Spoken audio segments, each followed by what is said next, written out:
I'm from the government, and I'm here to help. Yes.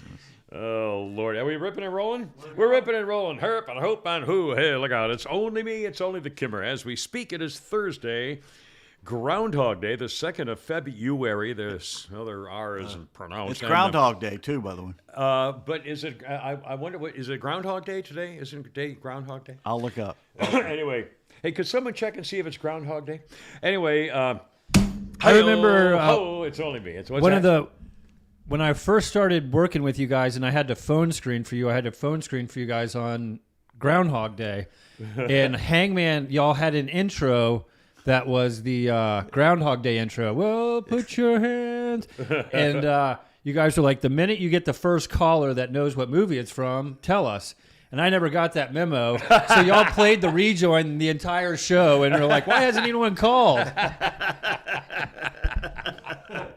The glory days of radio. By the way, I've got a couple of glory radio memories, just real quick as we come up shortly.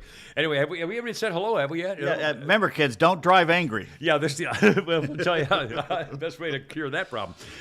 It is only me. It's only the Kimmer, the Kimmer Show podcast. With Pete Davis, sidekick, producer, and sports raconteur extraordinaire. Does that say Tarzan? What was that hat? Fargo hat, an actual. It's got a body. Somebody's shot and they're bleeding. You're looking very beige today, I must say. I am very beige. It's a winter beige Groundhog Day. But it looks. Is that cashmere or very? Yes, nice it's camel. Or either camel. It's vicuna. It's a $5,000 shirt that I decided to wear on a rainy day. We had back when I was a preppy. Of course, we all had to have our camel hair top coats, and so we thought we were so cool wearing bass weeges and button-down Brooks Brothers shirt. Oh God! And I remember going into the store in town once where we used to get all these fancy clothes, and for prep school, and I keep my collar up on my long, beautiful camel hair top coat, and I walked in there and I thought it was so cool. The sales guy, who was very well known in town, he was a very proper dude. Probably, I don't know if he was paying whatever, but he was a very proper dude, very well known. Everybody knew him and he appreciated that. So I walk in, and I'm thinking I'm pretty cool, and he comes up to me and he goes. And he just turns down my collar. It goes back. And I felt like an idiot. It's like Jeeves and Wooster. Yeah. Jeeves coming. Excuse me, sir. Yeah, I beg your pardon. We don't do that. That's not really. You're not going out like that, are you, sir? Oh, Lordy. Anyway, I have no idea why I thought about that. With Pete, the beige day. That's Groundhog Day. Groundhog Day. Pete Davis. Reminds me of the time back when I was in prep school. No, Pete Davis, sidekick, producer, and sports raconteur extraordinaire. If you have Alzheimer's, isn't every day Groundhog Day? I was going to say, President pull my finger and does this every day. And Flounder, the mechanical mangler at the controls here at El Condo, Floundo. And he had kicked Kitty Cat Lucas out, and I let him back in. And, of course, Lucas started eating the plant and messing with the picture, so we had to kick him out again. It's just immediately. Basically, he's saying to himself, you blinked up. You trusted me. Yeah, you let me back in. I'll go check on him in a minute. Anyway, he's sitting right outside the door. I mean, he just loves waiting to come in. Anyway, as we speak, it is Thursday, the 2nd of February, 2023, podcast number 526. Great to have you aboard. We have a million things to talk about. We'll do a couple of thank yous, a couple of quick things. I do a old kind of radio reminder day. Also, a condolence pass along, and the Groundhog Day. How'd you like to have a birthday on Groundhog Day? Does that mean you get a present like every few minutes and pretend it's the first one? Scotty the window guy, one of our longtime radio and podcast listeners, his wife, Kristen, has a birthday today. And he says she doesn't look anywhere near 55 years old. It's incredible because she's about 26. So that's a brave man, which is good. No, he hasn't said anything of the kind. Anyway, happy birthday, Kristen, and off we go. Coming up, we have a billion issues. We'll talk about what are we going to talk about? Groundhog Day. Do you know another name for groundhogs? Yeah, water badgers. That one I haven't heard. All right, anyway. All right, but just in case you haven't seen it, I put a video on my personal Facebook page and also the new Rumble Facebook page. Not again. Facebook. We'll talk about how Facebook killed us in a minute. Look up Kimmer Show on Rumble. On Rumble. And again, anything Kimmer, just go to thekimmershow.net. And they can everything. Scroll down and click what they want to look at. Everything, whether it's is Rumble on there yet? Rumble's on there, Twitter's on there. YouTube's on there. Anything Pete Davis is on there. So just go to thekimmershow.net. You want to buy what my I'm gonna book? do is, that's where you go. Outstanding. And then I'll make one to put it on the table right there, but I'll just make a little sign that says kimmershow.net. Outstanding. Anyway, so that's great. And a flounder here at the Mechanical Banglers, El Condo Flondo. And and speaking of that, a couple of quick thank yous. We will talk about the vice president at the funeral, and also... I can't believe Vice President Shifless at the funeral of who died?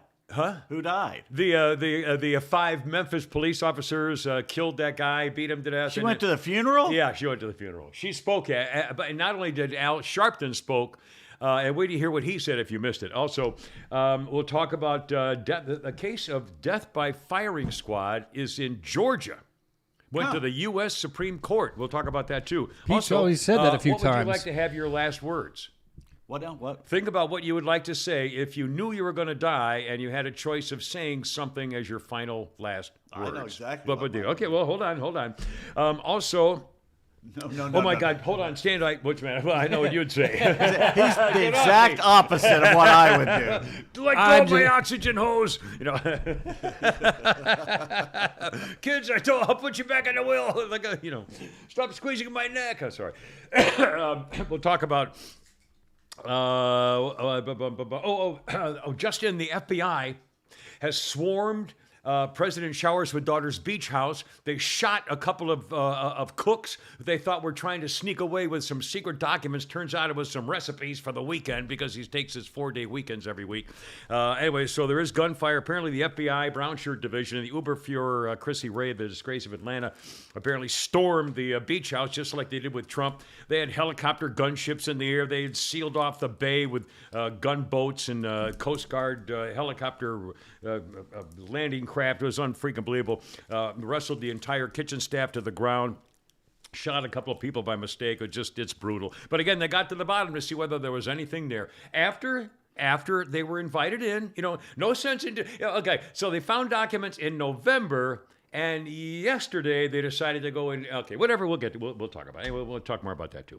Also, the Hunter. How hysterical is this?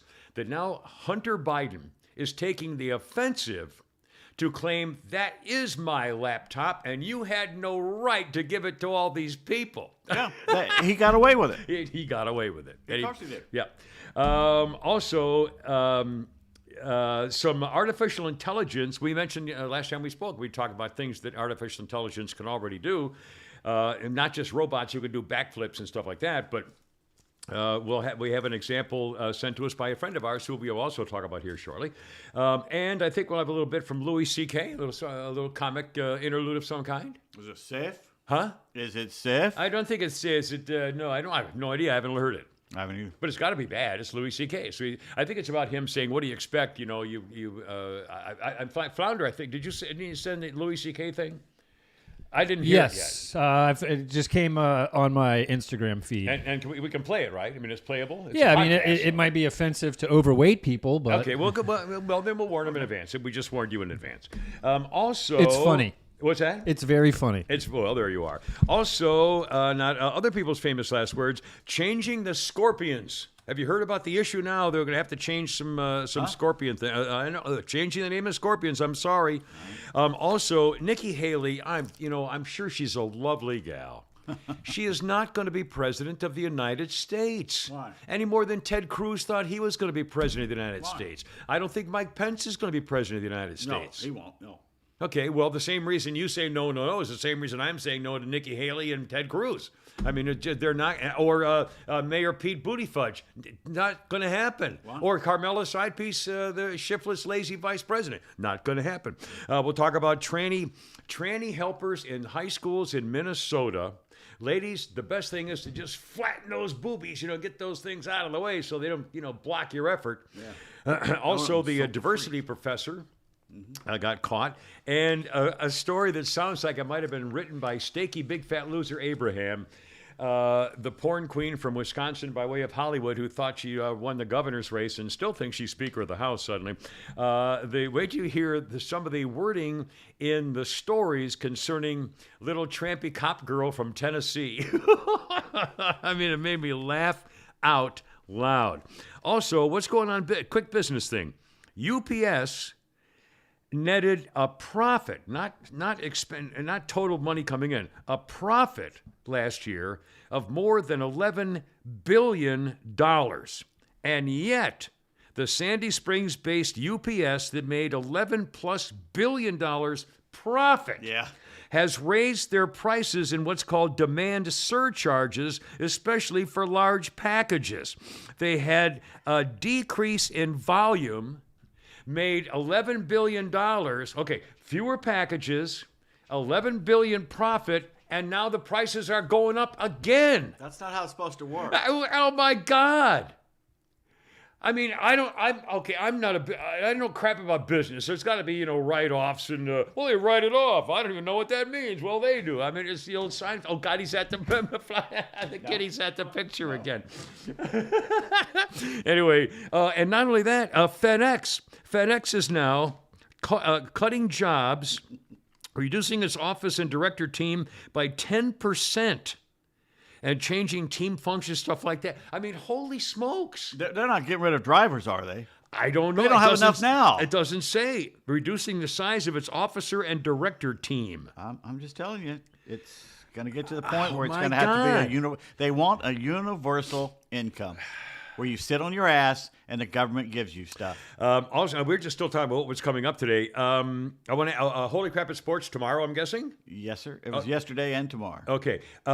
Two things I want to ask you about in a few minutes. One, the new coach of the Broncos, and is he some kind of savior? I've never been. He's got a shit quarterback. Yeah. He's got no draft picks. Why would he go there? I have no idea.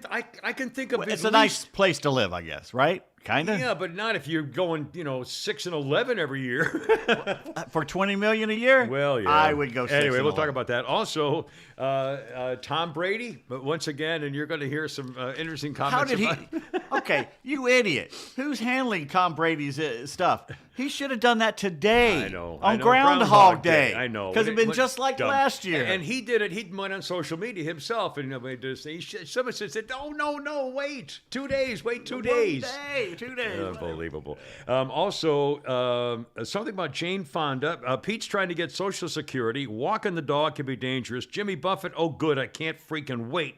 And how to make an angry man happy. Ladies, I think we all know. Let's just start the show. Enough with the headlines. All right, here we go. All right, now, first of all, a quick thank you. We got a very nice note in the mail from Paul in Athens, Alabama. It says, the end of your show, when you reviewed some of the famous deaths throughout the year, started me thinking about my own mortality. And he said, I concluded that when I take my last breath, I would like for it to be as my grandfather did in his sleep, instead of screaming wildly like the passengers in his car. So that's one of the time. Paul, Athens, Alabama. Heard. I hope. Also, Paul has a question. He sends a very nice donation. Paul sent us a question of the day. Is a hot dog a sandwich? No, it's a hot dog. It's a hot dog. Flounder, is a hot dog a sandwich? No. Unless you say it like a hot dog sandwich. Now, what I do. That? Now, wait a minute.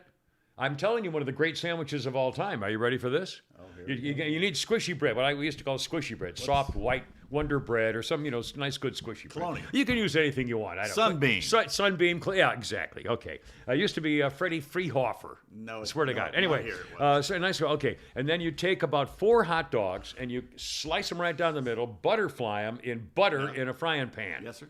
Open them up, fry them on a frying pan, and then you basically make a grilled cheese sandwich with the sandwich.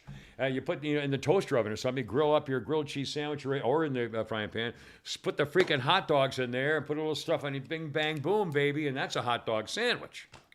Why It's don't not you in a just bun. take the hot dog and put it in the hot dog bun and melt some cheese over it and You get can it do over that. with? You can do that. It's the same thing. You know what I did the other day like an idiot? I bought a bottle of Cheese Whiz. What the hell am I going to do with Cheese Whiz? Is this the Blues Brothers? I don't know. Did you get my cheese whiz, boy? I won 2 whole chickens They and never some dry explain. toast. They never explain that when they go in that old hotel and the old man goes, "Did you get my cheese whiz, boy?" I don't and know. he reaches in his pocket got and it. tosses it to him. I don't and get they it. never explain I what that was don't about. understand. It had to be an inside something, I swear to God.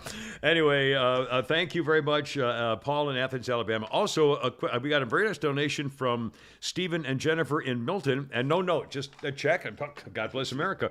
Also, did I mention Chris and Scotty Window's birthday girl? No, you didn't. I did. Oh, Scotty Window. I did. Yeah, I think. It's just, oh my God, I don't remember. Sorry. Okay, I swear to God. All right, hold on. Oh, and a quick Venmo.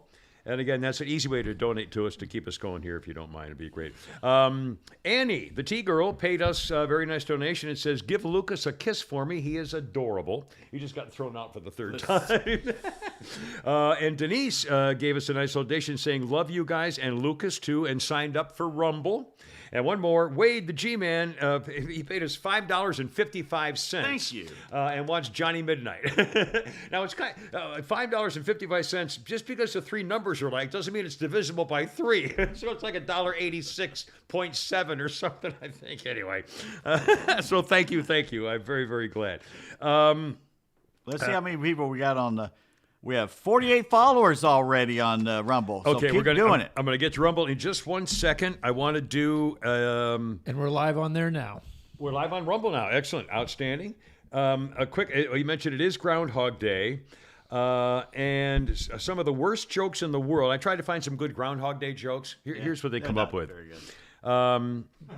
Let's see. What did the groundhog trainer tell him before the Olympics? Go for gold. Has anyone played that weird Mexican carnival game where groundhogs pop out of holes and you have to smear them with avocado? I really suck at guacamole. Can you stop? That's it. I'm stopping now. I mean, you don't. Never mind the bell. I love dad jokes. Those are not even dad I'm jokes. I try, like I don't know this. I'm telling you this. That's what's out there. I'm saving you. No, you didn't. You just told us to. We'll never get that out of our heads. No, I'm saving you from doing it on your own. It never even occurred to me to look up. Okay, now if you go to the Facebook page, the Rumble Facebook page, or my personal Facebook page. All right. What? Facebook personal page. Rumble is not Facebook. So if you're talking about your yeah, I'm personal sorry. page, you're talking about your Facebook personal page. Obviously. Okay, my Facebook personal page or Rumble. Okay, you'll see video I put on there this morning. And the video shows a picture of 2 pretty girls and me from 1963, I think. The one on the left is the key girl in the picture. And then the second picture that I pan over to is a picture of a guy I call Pete. He was one of my best friends. He went to Hotchkiss Prep School. And the second picture of him was also taken under a lamppost, as was the one of me. We were together on a trip to Montreal. He was the guy who drove me in his brand new 1964 Mustang convertible that he got for graduation from Hotchkiss Prep School, the first Mustang year that came out in the summer of '64, where we went to the place where I picked up the professional lady of the night in Montreal, and she took me back to her place to take my virginity, and I wanted to kiss her, and she said, no to kiss. Anyway, that's the guy who was involved in that, and the reason I mentioned that for today is what an incredible memory swinging around, because the blonde girl in the video, her name is Brenda. Her mother was the former editor of Cosmopolitan or Glamour magazine. Or was it either Cosmo or Glamour? Glamour, I think. Glamour magazine back in the 60s. And she went to Miss Porter's Farmington School, where Jackie Kennedy went to. Okay. She lived in a place in Old Chatham, New York, one of these nice kind of farm estates. Okay. So Pete and I would take our guns and go over to her place and shoot woodchucks, which are groundhogs. Why would you do and that? the reason we did that is because they had horses, and woodchucks have holes in the ground that break the horses' legs. So between the horses and the woodchucks, kill the woodchucks. So I would take, and the last picture I showed on the video this morning I put on there is my 30-30 Winchester Model 94 30-30 rifle, with which I used, and Pete had a 30-06, where we would go shoot woodchucks to save the horses from having their legs broken, or the cattle or anybody else, on the estate of Brenda's place in Old Chatham, New York. I don't know, but you have to break the tie here, Flounder. I'm kind of team woodchuck. They're miserable, dirty, filthy, scummy animals. They remind me of a squirrel. Huh? An overweight squirrel. They're big, fat. Yeah, okay, they're squirrel. They're like they're like beavers, which in the South are annoying as hell. They're land beavers. Well, I'm telling you, we used to do. They asked us to come over there and shoot the woodchucks. And now one other thing. Somewhere I couldn't find it this morning, but if I find it, I'll look for it. And I put it on the radio years before, on Facebook rather, years ago. That a girl, Brenda, is the prettiest girl I ever saw when I was a teenager. She was introduced. She came to a cotillion as a date, was a friend of ours, and we just love her. She was just a treasure.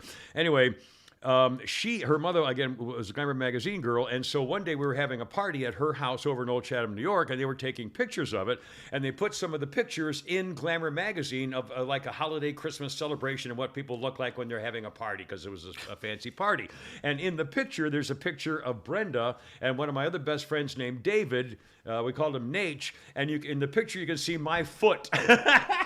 So in Glamour magazine back in 1963 or 4, my foot was in one of the articles on Christmas holiday party time with Brenda and Nate and some other friends of ours. And if I can find it, I'll put it on there for you. Anyway, that's the story of my 30-30 shooting woodchucks, because it is Groundhog Day. I saw this earlier today. I had some time on my hands, and I went over to Morgan Falls, that little park they have, and I saw that sign, and it reminded me of you.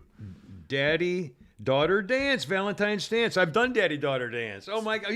Where was this? Sandy Springs and Morgan Falls. They got that's a nice park, by the way. So, in other words, they're having a daddy-daughter dance? I guess they're having it there. They have a huge under thing where you can cook in a chimney, and they have a fire pit that I don't know if you have to sign up for it, but it's literally the confluence of the Chattahoochee, basically. Where it almost looks like the Monongahela and Allegheny. The Chattahoochee is huge there, and it goes in two different directions, kind of, and it's at a point, and there's an old fireplace from the 1800s there, and you can look out over the river, and there's a fire pit there to sit there at night. It's and Sandy burn Spring, things. and what? Morgan Falls, over by Steel. No what's the name of that golf course? Steel something. Yeah. I thought it was Morgan Falls. I thought it was. It's called Steel something. Yeah, Steely Dan or something. Yeah. I don't know. Well, I'll be damned. But it was there. Yeah, it was pretty cool. Very cool. Anyway, nice, excellent, outstanding. I was a creepy guy walking around there. Well, that's the other thing there. Myself. Now, how come that's not coming off of there? Get off of there.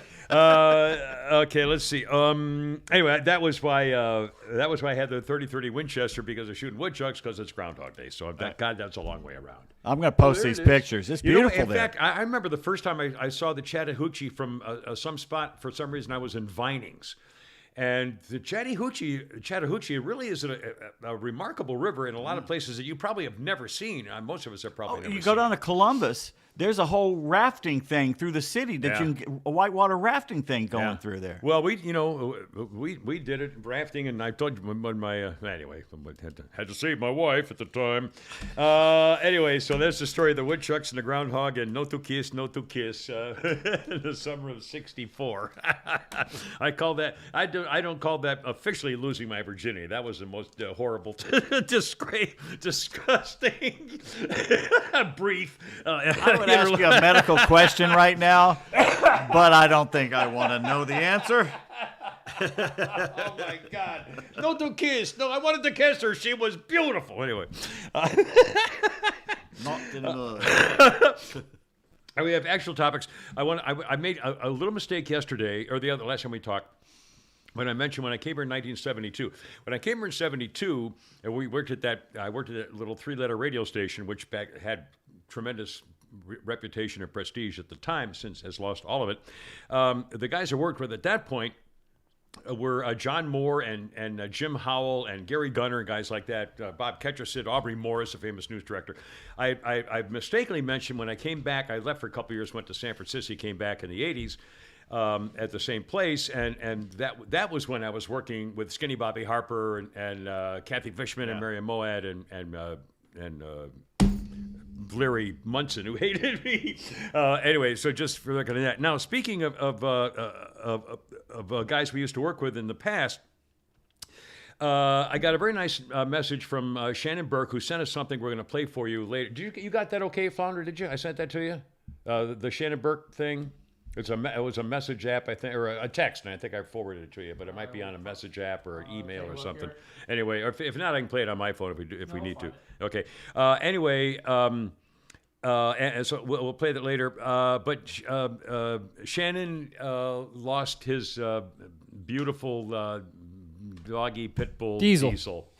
And so we feel terrible because that's the worst thing for a dog owner or any pet owner, obviously. But and so we sent him condolences for that. And I mentioned that I know that there's a great big new pal waiting for him across the Rainbow Bridge for sure. Now, was the Diesel he used to bring into the studio, or was that he had a rescue? Diesel's the older, bigger one. But actually, Diesel was the gray, kind of more smaller one. Who one. was one he brought into was that his new rescue he got? Vin Diesel. Vince was the rescue dog. Yeah, and he used to bring Vin into the studio. And, if you've never had a great big bulky pit bull like that, they're like a brick. It's a bowling ball. It's huge. A big fire hydrant. I mean, on legs. I mean, that's what they are. It is. I mean, they're just whoa. It's a woola. John Carter's woola. Anyway, so our condolences for that. Also, speaking of dogs and speaking of guys we used to work with, I mentioned last time we were talking. I mentioned the Tet Offensive of '68. When I was in the Marines, you know who was in Tet Offensive in 1968 also, and a good friend we used to work with, and speaking of dogs, was Don Dornberg. Don Dornberg was a dog handler. Crocodile. In Vietnam. And you know that phrase? In fact, Don, for the first time he said that to me, Don Dornberg used to tell the story, and I can relate to this too. For most people in Vietnam, unless you're out in the boonies humping through rice paddies for 3 weeks at a time or something, which is very, very rare, most people... most of us in the military had a base or a billet or someplace that had, some kind of basically civilized activity around it, and pretty much everywhere had hired local community like women to be, to take care of the rooms or do stuff, whatever that. So, and Don Dornberg used to say that he had this woman who would take, clean stuff and do it, would walk by him with her head down and go, VC Crocodile Dornberg. And crocodile means kill. so every time she's on VC Crocodile Dornberg, that sounds about right. Anyway, so welcome home, Don. One of the great guys, and he was a dog handler. And anyway, there you go. All right, just for the record. Now, the Facebook thing, we are gone. The podcast Facebook page is gone. It's basically not working, right? Is that correct? Now, do you still have a podcast Facebook page? No, I have I have my personal page. All right, I have my personal page where you can get my horse videos, but also now I'm going to put some horse videos on Rumble. Yeah. So again, go to thekimmershow.net, and then what is there? Do they scroll up at the top? Up at the top, you'll see it. Contacts or it says Rumble. You just hit that, and it'll take you right to our Rumble page. It's a very free easy. App, nothing to it, and then you're in, and then you can look up stuff. If you watch the horse videos, which you all love, if you watch those on either YouTube or Rumble, we get points for that. Right. We can monetize that. That helps us a lot. Facebook does nothing for us. Right. Well, in fact, they openly work against us. Well, I put a message on my personal Facebook page to say please go to Rumble and I don't know how to put them on YouTube yet, but Flounder's going to teach me later. Yeah, it's super easy, and I'll probably show it to you this weekend. Okay, we'll figure it out. Anyway, so we're taking care of that. And again, the problem is we got hacked by some Brazilian with Vietnamese porn or something, and so Facebook blocked us, and they wouldn't even let us get on to try to redo it. So we screw them. I'm done with these people. They go kiss my ass. Now, now the people who would normally write a comment about the videos on the Kimmer Show Facebook page can now still do that on Rumble, right? Right. Okay, so there you go. There's a little thing in the bottom right that if you want to comment, just go ahead and comment right there on that. I'm looking for the Vietnamese porn thing. I'll tell you exactly what it was. Yeah, here it is. Lin Pham, and it's all in Vietnamese. And here's what it says when you translate it. Students of Hu Tech University with their lover spells of moaning and see that? Shooting in the mouth. Oh! Watch quickly 10 minutes to delete the video. And it's basically... Where the hell did that come And it's out of... India. It's out of Mumbai. It's frankly, it's a 23-year-old video out of India about Vietnamese porn, and someone put that on our page, and Facebook blames us for it. So obviously they were trying to get us knocked off Facebook. Is that anything other than Probably. a nasty thing to do? I mean, why would someone do that? It's not like they're doing us a favor saying, hey, Kimmer, I hope you've seen this good porn or something, right? Nope. I mean, there's only a negative, nasty reason to do it. Now, can we kill these people? If we set them on fire, blow up their homes? Is that possible? We can find them or track them down or anything? That's probably legal in Brazil, yeah. Okay, I say we go for it. Again, I'm not recommending it. I'm saying I hope it happens. If anybody knows how to get these people, if you could set them on fire for me, get the video, and we'll put it on YouTube. So that'd be great. Okay. Speaking of setting on fire, these idiots in the President showers with daughter has now gone forward with his energy department with new restrictive guidelines on gas stoves. Tried it. Just try it, asshole. I mean, my God, of all the things, now we're not talking about Hunter Biden's laptop, I guess, are we? You're impeaching the DHS secretary. I know. Diversions. And now all the Democrats are laughing, Republicans, that's why they're doing it. So that's what we were complaining about, gas stoves. My God. They also kicked out that scumbag Ilhan Omar off the How are they going to take away our gas stoves? Are they going to try you can't buy them anymore? Right, you're going to say, I think they're going to say you have to either have it upgraded or they're trying to get rid of natural gas. They're trying to get rid of because it's the abundant and it's cheap. Yeah. But I think the guideline is going to be so restrictive that if you can't get one to operate unless it passes this new thing. That's what they did. When they said, well, we're not going to stop fracking. Well, we have no intention of outlawing. Well, they didn't say stop. They said we're not going to outlaw fracking. But what they will do and what they have done is start making it so difficult that you can't get a permit to get fracking done. So if you have to have guidelines that you can't meet, it's the same thing. Yeah. But again, it's like changing the words to critical race theory and calling it a ham sandwich. Now we're teaching ham sandwiches to every 8th grader. Or telling you can go online to apply for Social Security, and then that doesn't work, and so then they say, well, you can call this number, and you wait on hold for an hour. Well, let's talk. All right, hold everything. And then that doesn't work. Hold everything. All right, Pete. Pete has come of age. Almost. And so now your decision is you can still file when you're 62, I think, right? Yeah. Or you can wait until you're 68 now or 70? Yeah, and dead. Yeah. Okay. So, when I was 62, I'd just gotten laid off. They'd fired me or let me go, paid me off, let me go. And I just turned 62, so I basically got my Social Security filed for give me retirement. my money. Yeah. Instead of if you wait longer, you get more per month. But whether it doesn't make any sense, you're going to get a house note or a car note, maybe. That's what it's going to. You're going to get $1,400 a month or something, probably. A little more than that. $1,600 maybe, about but it's not going to be about $2,500. $1,500. Yeah, okay. That's about right. But at least I'll be alive to spend it. Well, you'll be able to spend it. And again, that's fine until they run out of money and everything else. So now what? Now I remember when I did it. I remember I had to go to some federal office, I guess downtown Atlanta, and I walked. I made an appointment. I think I might have. This is 12, 14 years ago. When things still kind of work. Yeah.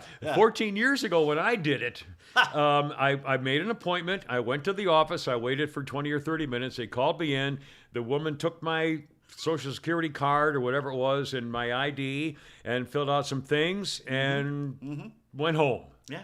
And I eventually, 6 weeks later, whatever it was, I started getting my payments in a little thing. Now they make you wait Same thing for you, I'm guessing, right? 4 months. What do you mean wait for what? You tell them a month, and they'll say, well, maybe you'll get it the next month, but sometimes you have to do it 4 months in advance now.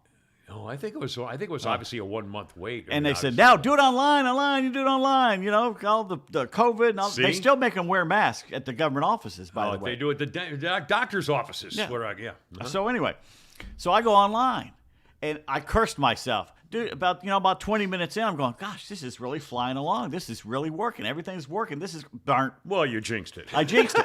I absolutely jinxed it. You jinxed it. After doing this whole thing, it says, okay, the final thing, put in username and password.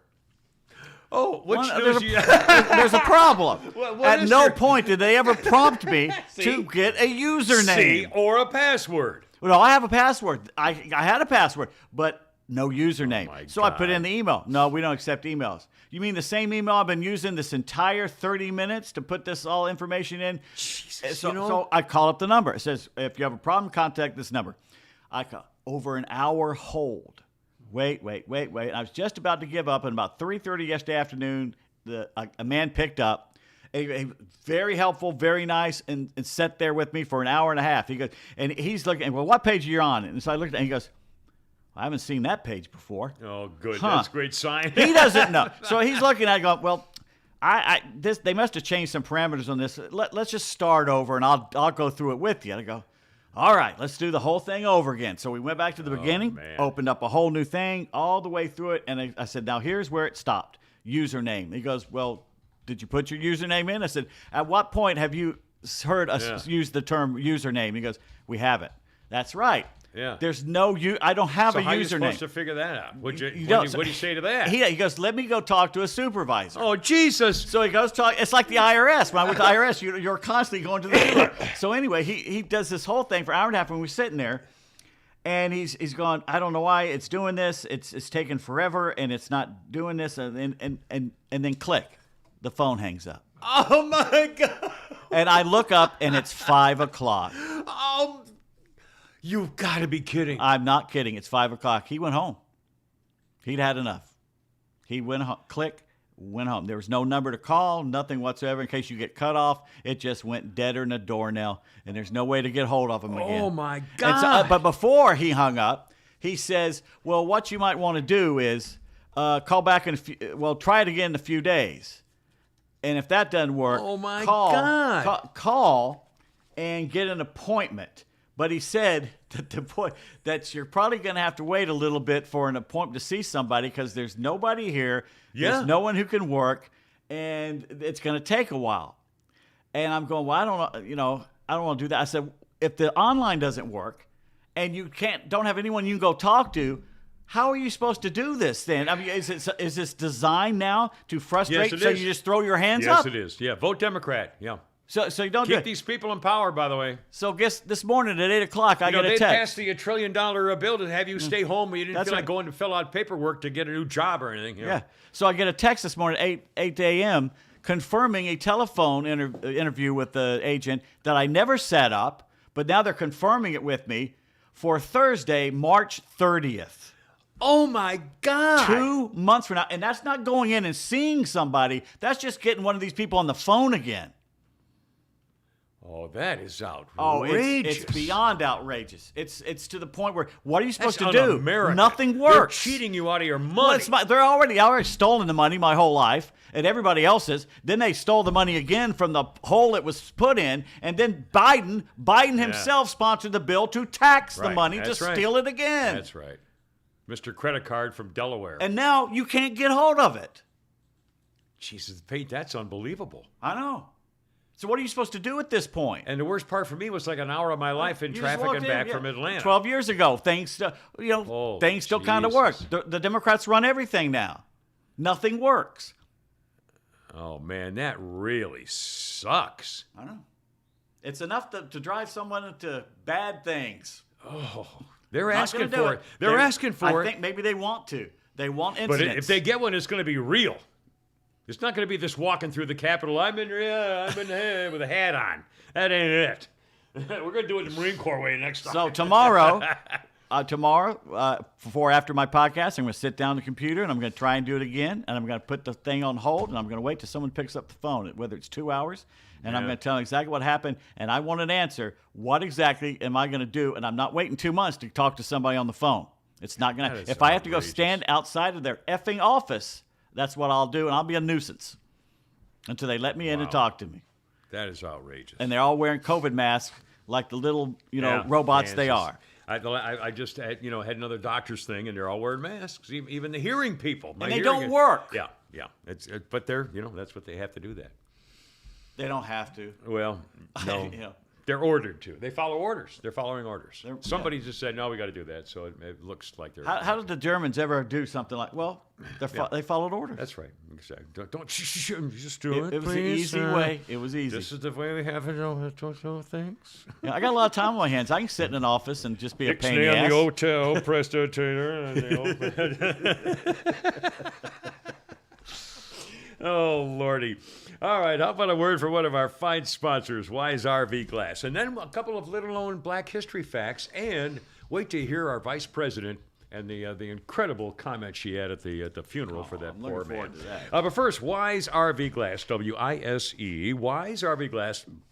If you have any kind of a glass issue on your RV, motor coach, camper, stuff like that, maybe a fogged up double pane window, maybe you cracked a rear view mirror or a side view mirror or a rear mirror, even the hard to find one-piece flat front windshields in some of the RVs and SUVs and stuff. They take care of all that for you. And you're saying, oh, if I crack a rear view mirror or my side mirror, I'm not going to go. No, that's what they do. They come to you. It's all mobile. You don't have to go anywhere. You get a hold of them. They come to you, all mobile. Use your own customer window frame to save you time and money. Take care of everything. No job is too small. This is what they do for a living. Everything will be fine. They'll take care of it for you. Or no job too big either. And that's all of North Georgia and all of Metro Atlanta. Wise RV Glass. Russell and his dad, Carl, just retired, taking care of this family business. Instead of you driving around forever trying to find someplace to take care of your windshield issues, they'll do it for you. Your RV, motor coach, camper, things like that, here's a phone number for Wise RV Glass. Area code 470-345-6521. And on the web, wiservglass.com. By the way, Flounder, they're a sponsor of both the podcast and the Facebook page. Right, so we can put them on Twitter. I'm putting them on Twitter right now, and Can we put them on Rumble? I don't think Rumble can do that. I'm going to look and see. Okay, well, we need to take care of them somewhat, or YouTube or whatever we can do there. So anyway, thank you, Wise RV Glass, one of our fine longtime sponsors for the boys. This, again, coming up, the vice president, you don't want to miss that, and some things we've heard do before. Also changing the name of some of the police units and stuff. But first, just two quick reminders. This is it's not only Groundhog Day, it's Black History Month. And because, the administration wants us to recognize the split in the races, that we're trying to, separate ourselves from the non-white Americans and so forth. So we now salute some of the more famous members of the black community who are members of the Black History that we are sharing with you now. Just for example, Louise Chocolate Cake Perkins, the first person to actually attempt to climb into the casket at a funeral. The first one. Our good friend George Little Ray Watley was the first person to try to sneak an entire dinner into a movie theater.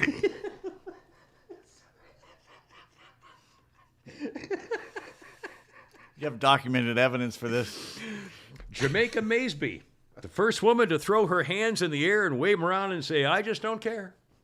Anyway, there's so many other tributes for Black history, but why limit them to just, we could do this all day. Now, speaking of Black history, I think probably the person who's going to be the most famous person in Black history is a woman, our current Vice President Carmela Shifless. Incredible. Now, as you know, those cops in Memphis, and more people have been arrested now. They've fired some of the ambulance driver, EMT guys. I mean, they're cleaning. What did they do? The chief is. By the way, the chief of Memphis got thrown out of Atlanta. She was an assistant chief in Atlanta several years ago and got fired because she was such a bum. And now she goes to Memphis, and now she's out. I guess she's been fired. They're going to get rid of her in Memphis. Anyway, they're mad that the AMT drivers didn't do enough to try to help them or acted lackadaisical. I'm telling you, they're all gone. The whole, like 12 people are now involved in this. And the family wants them all charged with murder. But in the meantime, Flounder, if you could get the speech ready of our vice president. What happened was they were celebrating the life of Tyree Nichols, and Vice President's side piece was there. First, in case you missed it, Al Sharpton actually spoke. Again, this man should be in jail for the fraud he committed on Tawana Brawley when he pretended she was gang raped by conservatives, and they scribbled things on her. He got a man killed. He caused a riot. Yeah. And now he goes to this funeral and he says, if that had been a white man, they would not have beat him like that. The black guys? Yeah. If he had been white, they would not have beat him like that. Trying to make, again, anything racially divisive that this administration and the supporters can do, they're going to do. However, Vice President Sidepiece was much more, I don't know, I guess the word is subdued, reverential. Here she is now, and she got to the microphone in the church. Poor hubby. Vice President right here, she was having trying to get people to be happy at the funeral.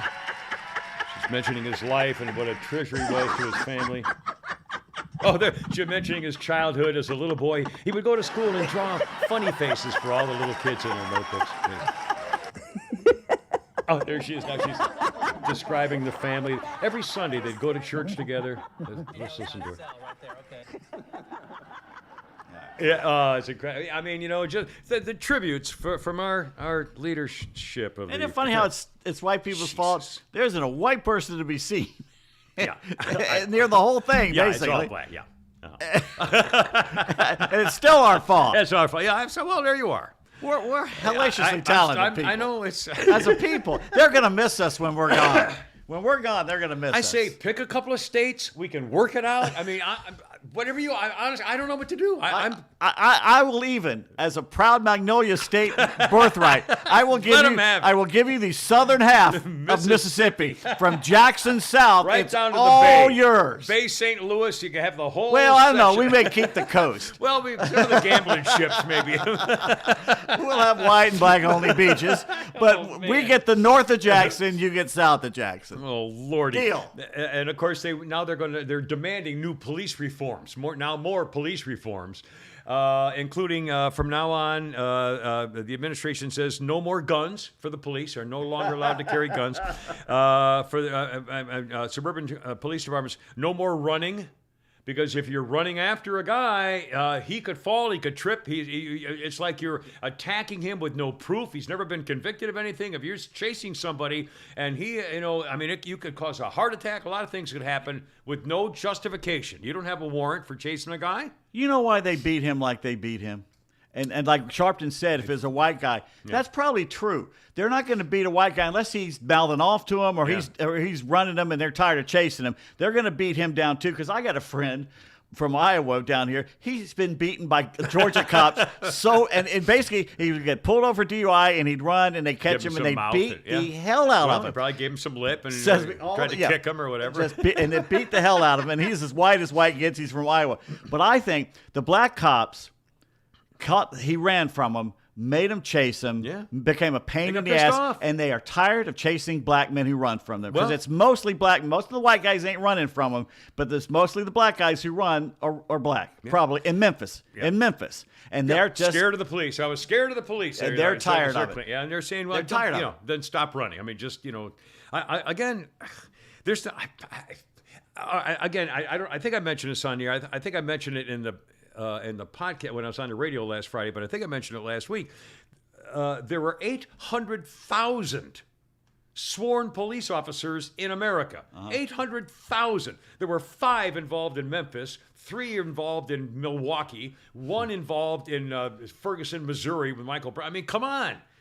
It's not like there were, hundreds of thousands of police officers beating innocent people because they ran from a traffic stop, which made them no longer innocent, by the way. Rocco has a question. Did you guys see the green comet last night? Well, unless it was flying 15 feet over your house, none of us saw it. It was pouring down rain. Seriously. It was the yearly green comet. Was it last night or tonight? Yeah, I think it's last night. This is not comet season in Georgia. No, you can't see it. It's not. November through February. Yeah. Anyway, so they're now other police rules now for modern day police officers: no running, no speeding in your car, no yelling, no joking around. Oh, and by the way, did you hear that the Fulton County unit called the Scorpion Unit is now going to have to change their name? Because the unit that was in Memphis involved in beating the guy was called the Scorpions. Yep. And so there is a unit, sheriff here in Fulton County says he may have to change the name of the Scorpion unit. I got a name. I got a name for him. I got a couple of suggestions. Start right off. Red Dog. Well, I want to bring back the Red Dog. And we're going to talk about them in a second. But the Memphis officers were in the Scorpion unit, so now the Fulton County Scorpion unit will probably have to change its freaking name, if not be disbanded entirely. The incidents prompted police reform activists all over the country to question, the specialized units. And most of them named after intimidating animals. Yes. And so now they're going to change the names for some of these. For example, instead of the Scorpions, Fulton County suggestions include the Jellyfish Jimmies, the Panda Patrol, the Butterfly Boys, Scusy Q's, the Dandelions, the Dickens Dickheads, the Lollipops, or the Widow Wiggly Woke Wabbits. That's my particular favorite for the police units. And I say bring back the Red Dog. Dadgum right. Remember, man, I'm telling you, in the early 70s, I guess even before that, but I gave her 72. Pete it was the gave her 70s. Before that. In the 70s. Actually, no, it was the 80s, I think. I think it was lasted until the 80s, but when I remember when I came here, really? Okay. They would have, it was called the Red Dog Unit. Well, now, let me think. No, I thought it was 80s and 90s. Because, see, my friends weren't in the APD back in the 70s. They were in the 80s, well, it was 90s. It was long before the 90s. It had to be. 80s. It was at least the 80s, 70s, or 80s in Atlanta, and they would have the Red Dog unit. And the Red Dogs were, among other things, the guys who were, they were like Hill Street Blues when they scumbag guys with the beards and dirty clothes, and they, sneak around, undercover guys and stuff like that. Tough cops. And among other funny things they would do is they would go to liquors. There was a whole rashes of crimes and holdups and stuff much like there is now. Only now they don't do anything because they feel bad for the criminals. But what they used to do is they go into a liquor store, put a one-way mirror back there, or a see-through mirror, and they'd have a cop with a shotgun in the back of the mirror, and as soon as a robber came in and said, okay, give me all your cash, the store owner would drop to the floor, boom, and it was over. Yep. And they were shooting guys, man, like ducks. And let me tell you something: people didn't keep going holding up liquor stores or the 7-Eleven. I can promise you that. I mean, boom, that was it. Drop to the floor, explosion, and off the that's the ball game. And eventually, I forgot whether it was because somebody got sued or I don't think they shot the wrong guy one time. The Red Dogs got caught doing some other stuff. Yeah, they were kind of legal. Rowdy. They were, they were hot dogs. They were, tough guys. And again, I say, that's I got no problem with that. I don't have a problem with it either. What's you got to rough up a guy who's giving you lip or trying to interfere with your police and stuff? Solving the crime problem brought to you by Atlanta Custom Closets. Let's put that crime back in the closet where it belongs. ClosetPro.net, 404-255-0589. That's 404-255-0589. Atlanta Custom Closets, ClosetPro.net. We have a couple of... Scotty has a word with you here. Scotty the window guy? Yeah. I wish his wife a happy birthday. You bastard. I purposely didn't mention her age. Oh. I learned my lesson from last year. And Rocco says, every time you mention the words Facebook page, we fine you $1. I'm so sorry. We'll get the jar right I'm here. not good. I'm just not good. I can't. small steps, okay? I mean, I'm actually using the word Rumble now, and I have it on my phone. To me, that's big. Rumble is all about videos, by the way. So if you want to put something on Rumble, you basically have to record it at a video, which I did the other day, and it was fun. I'm going to start doing more of those, and you should do more of those. Yeah. Well, Founder should do more. Well, I did the one today. In fact, put it on Rumble of my 30-30 and the girl and Pete and the woodchucks, the Groundhog Day woodchuck 30-30 no to kiss. That's like 5 stories in one. That's on amazing. that one little thing today. Unbelievable. Wow, you might run out of stories. I might run out of things to say. Coming up, I want to talk about death by firing squad. Also, what would be your last words? Is it fair to give a guy who was wrongly convicted money when he gets out after many, many, many years? Also, speaking of last words, some famous last words, the tranny in Minnesota, the diversity professor, and the Tennessee horny cop chick. Wait till you hear the way they describe what was going on with her. Also, Pete's going to tell. We're going to do a holy. In fact, I'll tell you what. Let's do. Let me do a quick Holy Crap at Sports preview for tomorrow. Sean Payton just got hired by the Denver Broncos. They gave him permission from the New Orleans. He was still under contract with the Saints. They gave him permission to negotiate. In return for him going to the Broncos as head coach, the Broncos have to give the Saints their first-round draft pick, which is like pick number 25 or something. And they don't have many left. They don't have, yeah, I mean, wow. And again, another one later down the line. But again, okay, Sean Payton, he won Super Bowl, didn't he, when he was there in New Orleans? Yeah. Okay. But it's not like he's... Well, he should have gone to another one. The Rams one, they got screwed with that pass. That catch with a It pass wasn't interference. pass catch, interference. or- They got screwed. Yeah. But again, but to me, he's not like Bill Belichick or someone he's who, pretty you know, good. year after year. But do you pretty think good. he's the? I mean, and why would He's he go good, to Colorado? but he's got nothing in He's got Denver. no quarterback. Now, he will have to turn Russell Wilson around. I don't know if he can do it because he's getting old. He's also, you know, he's that 5'9" run arounder guy that's not the new. And the team hates him. Yeah, he's never been liked. Anywhere he's gone, he's been, I don't know why I don't he's get been it. disliked everywhere he's ever been. Aren't the Jets still looking for somebody, and who else is? Well, the Jets are trying for Aaron Rodgers. Hey, you know what's so funny? The rumor that was out today that What? the Falcons are going to try and trade for Aaron Rodgers. I'm telling you right now, if Aaron Rodgers says to his agent, I'd like to finish my Hall of Fame career playing for the Atlanta Falcons, we should immediately call the Green Bay police and a wellness check on him because he's gone nuts. I'm sorry. Nobody's going to come play for the Atlanta Yeah. Falcons like that. Not that guy. No. Tom Brady. You think Brady wants to, unretire again? Well, let's talk about that. In fact, No, he's not coming back. no, I know. Now, speaking of Tom Brady, He's going to try. Here's my prediction. He's going to try and get Giselle back. Well, for the record, my original thought was when he retired, when he unretired, when he retired, and then he said, "I'm coming back to play with Tampa Bay." When that happened, I thought, "Oh boy, this is going to be." I was not surprised at all that Giselle said, "That's it." She's done. Everything we all knew that. I will bet you that he got to the point, and again, he hasn't told me anything. I will bet you that when he started thinking about it, whether he was going to come back or not, he thought to himself, "Okay, I came back once out of retirement, lost my wife. I'm now going to do, daddy every Tuesday night things, for the rest of my life with my children until they grow up.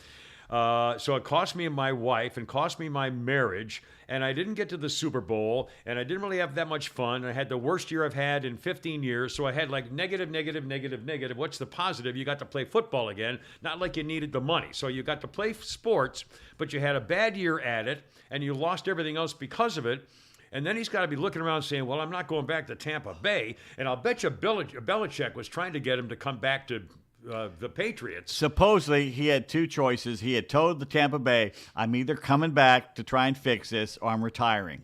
And that was his choice. Yeah, and I think clearly he had no choice but to retire because it wasn't. How could you go through all the work you have to do and then have another crappy year after losing your wife and everything else? Why would you do it twice? No.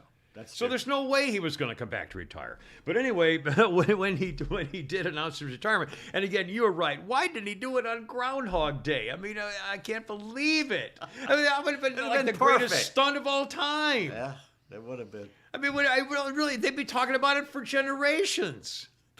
I mean, the greatest quarterback of all time, I guess. Have a little fun with it. On Groundhog Day after retired again. I mean, it's just, I can't believe it. He could have said, look, he should should have had a stunt. He could have had a people coming up to groundhog. him.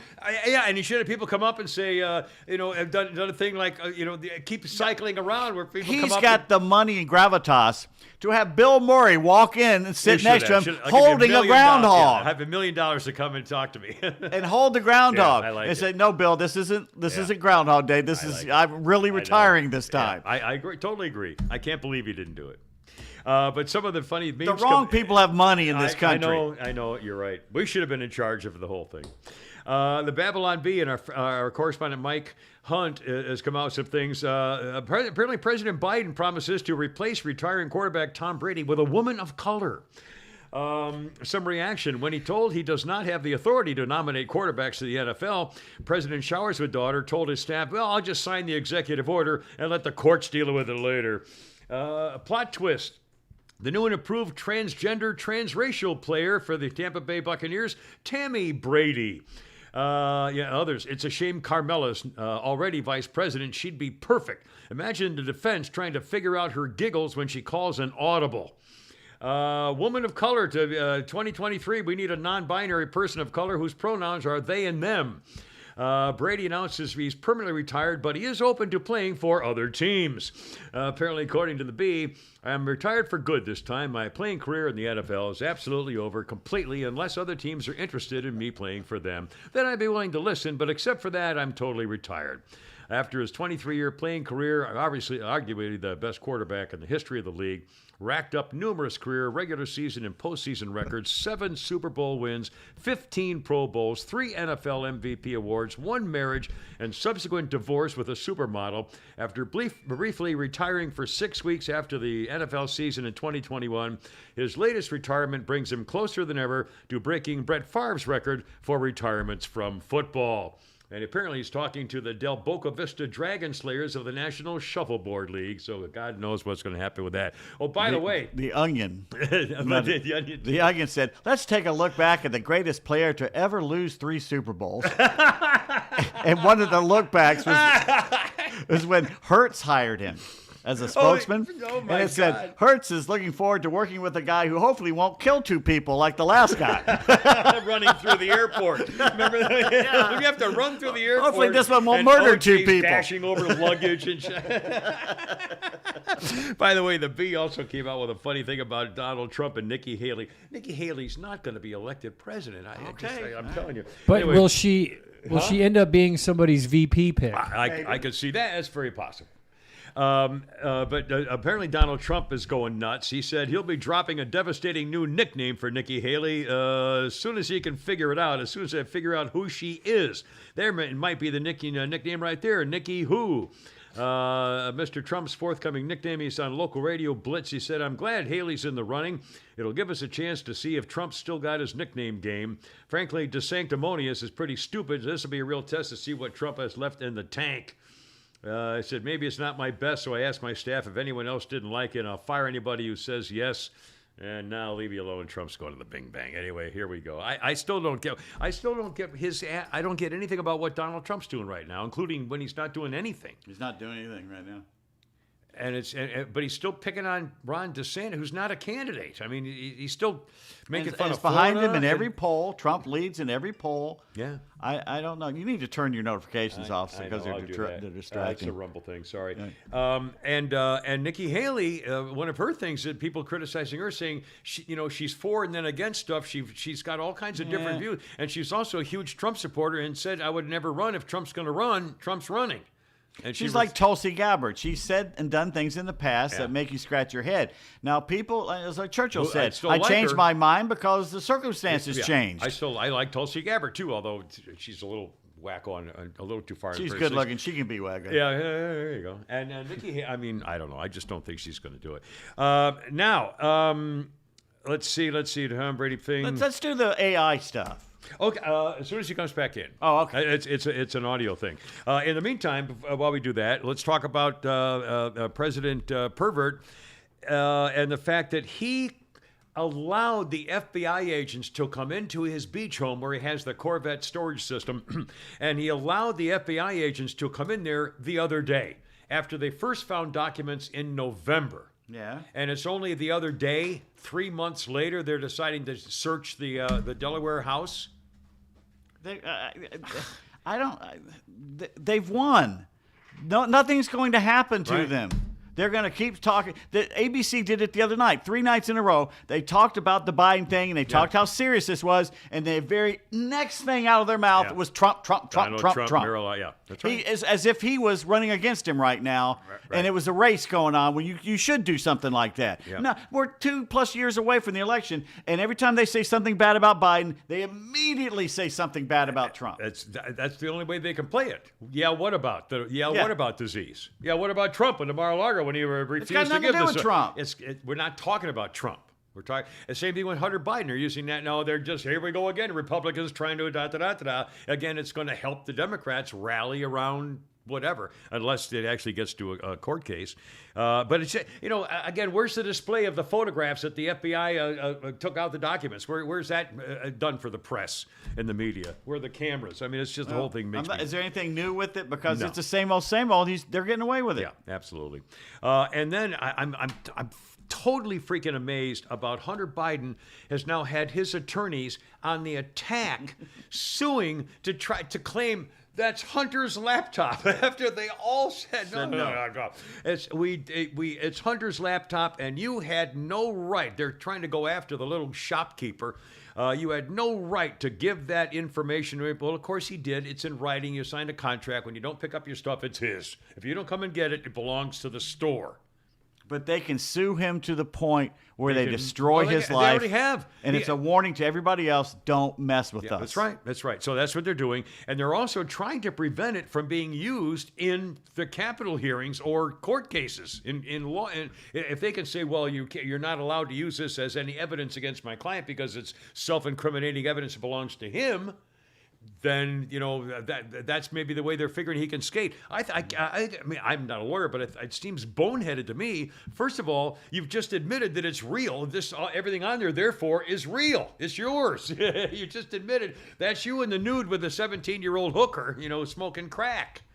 And those documents, 10% to the big guy and complaining about how I give half my salary to the big guy. I'm tired of paying for my whole family. Holy crap. I don't understand. And by the way, as far as I'm concerned, those 51 or whatever it was guys from the intelligence community, Clapper and Brennan and Comey and all those guys who signed the document saying the Hunter laptop thing was clearly, we believe to be Russian disinformation.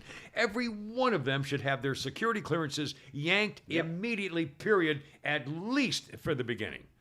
I haven't heard any apologies yet. I love when Fox is playing all those all the anchor MSNBC people saying, well, clearly you're Russian disinformation. You just, you're these politicians, and every single one of them.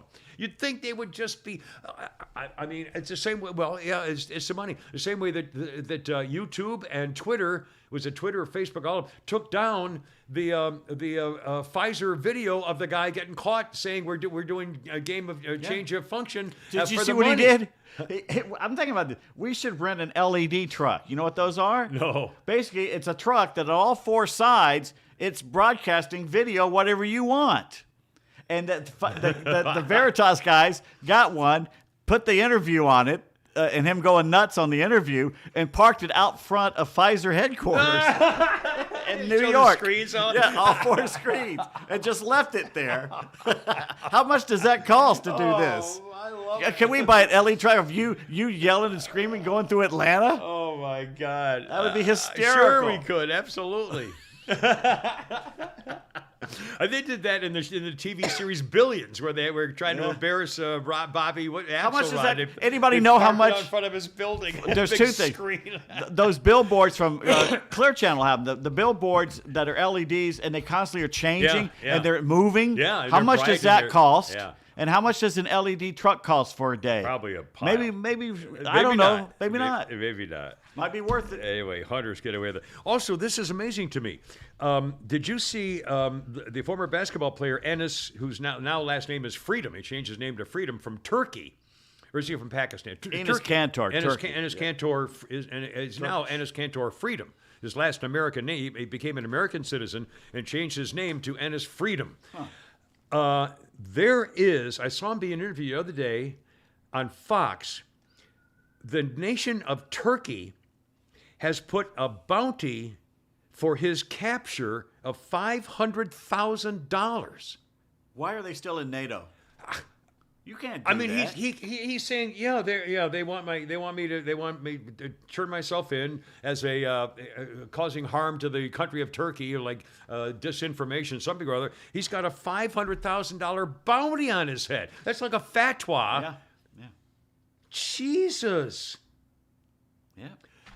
Where do you get to do that for an American citizen? How come the President of the United States isn't saying, wait a minute, this is a guy who deliberately changed his name to Freedom to show what America's... Oh, I'm sorry. I forgot. I was thinking Trump was still president. Oh, my Biden's God. laughing at it. Yeah. Biden just told him to shut up. you know. Yeah, you should put that on a T-shirt. Jesus. Speaking of T-shirts, Yes. FarmhousePrintingCo.com right Hi-yo. here in Sonoya, Georgia. Eric and the gang down there, all your printing needs, custom shirts and hats and signs and promotional items. You can order 1, 100, 1,000. It doesn't matter. They'll do it for you. They got laser engraving to do all kinds of good stuff, livestock, whatever you need. Printing. If you need printing, FarmhousePrintingCo.com right here. Local guys and girls. Sonoya, Georgia. There you are.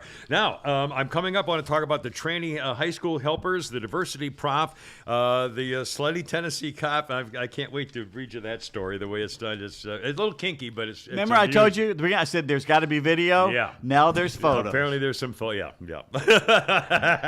I can't wait. But first, I want to hear about walking the dog. The first thing, when I'm driving up here today in the rain, Yeah. it was really raining going up Roswell Road. You know, there's like 5 lanes. The middle lane is like a turn lane. Yeah. Some stupid bastard lived in apartments. Instead of going up or going down the hill and walking in the crosswalk against the light, walked across in the middle of Roswell Road at lunchtime with two gonna big get German killed. Shepherds. Two huge, and the German Shepherds are looking around like Walking zoom, across zoom, zoom. that road? And he's standing in the middle of Roswell Road with 2 dogs. Yeah.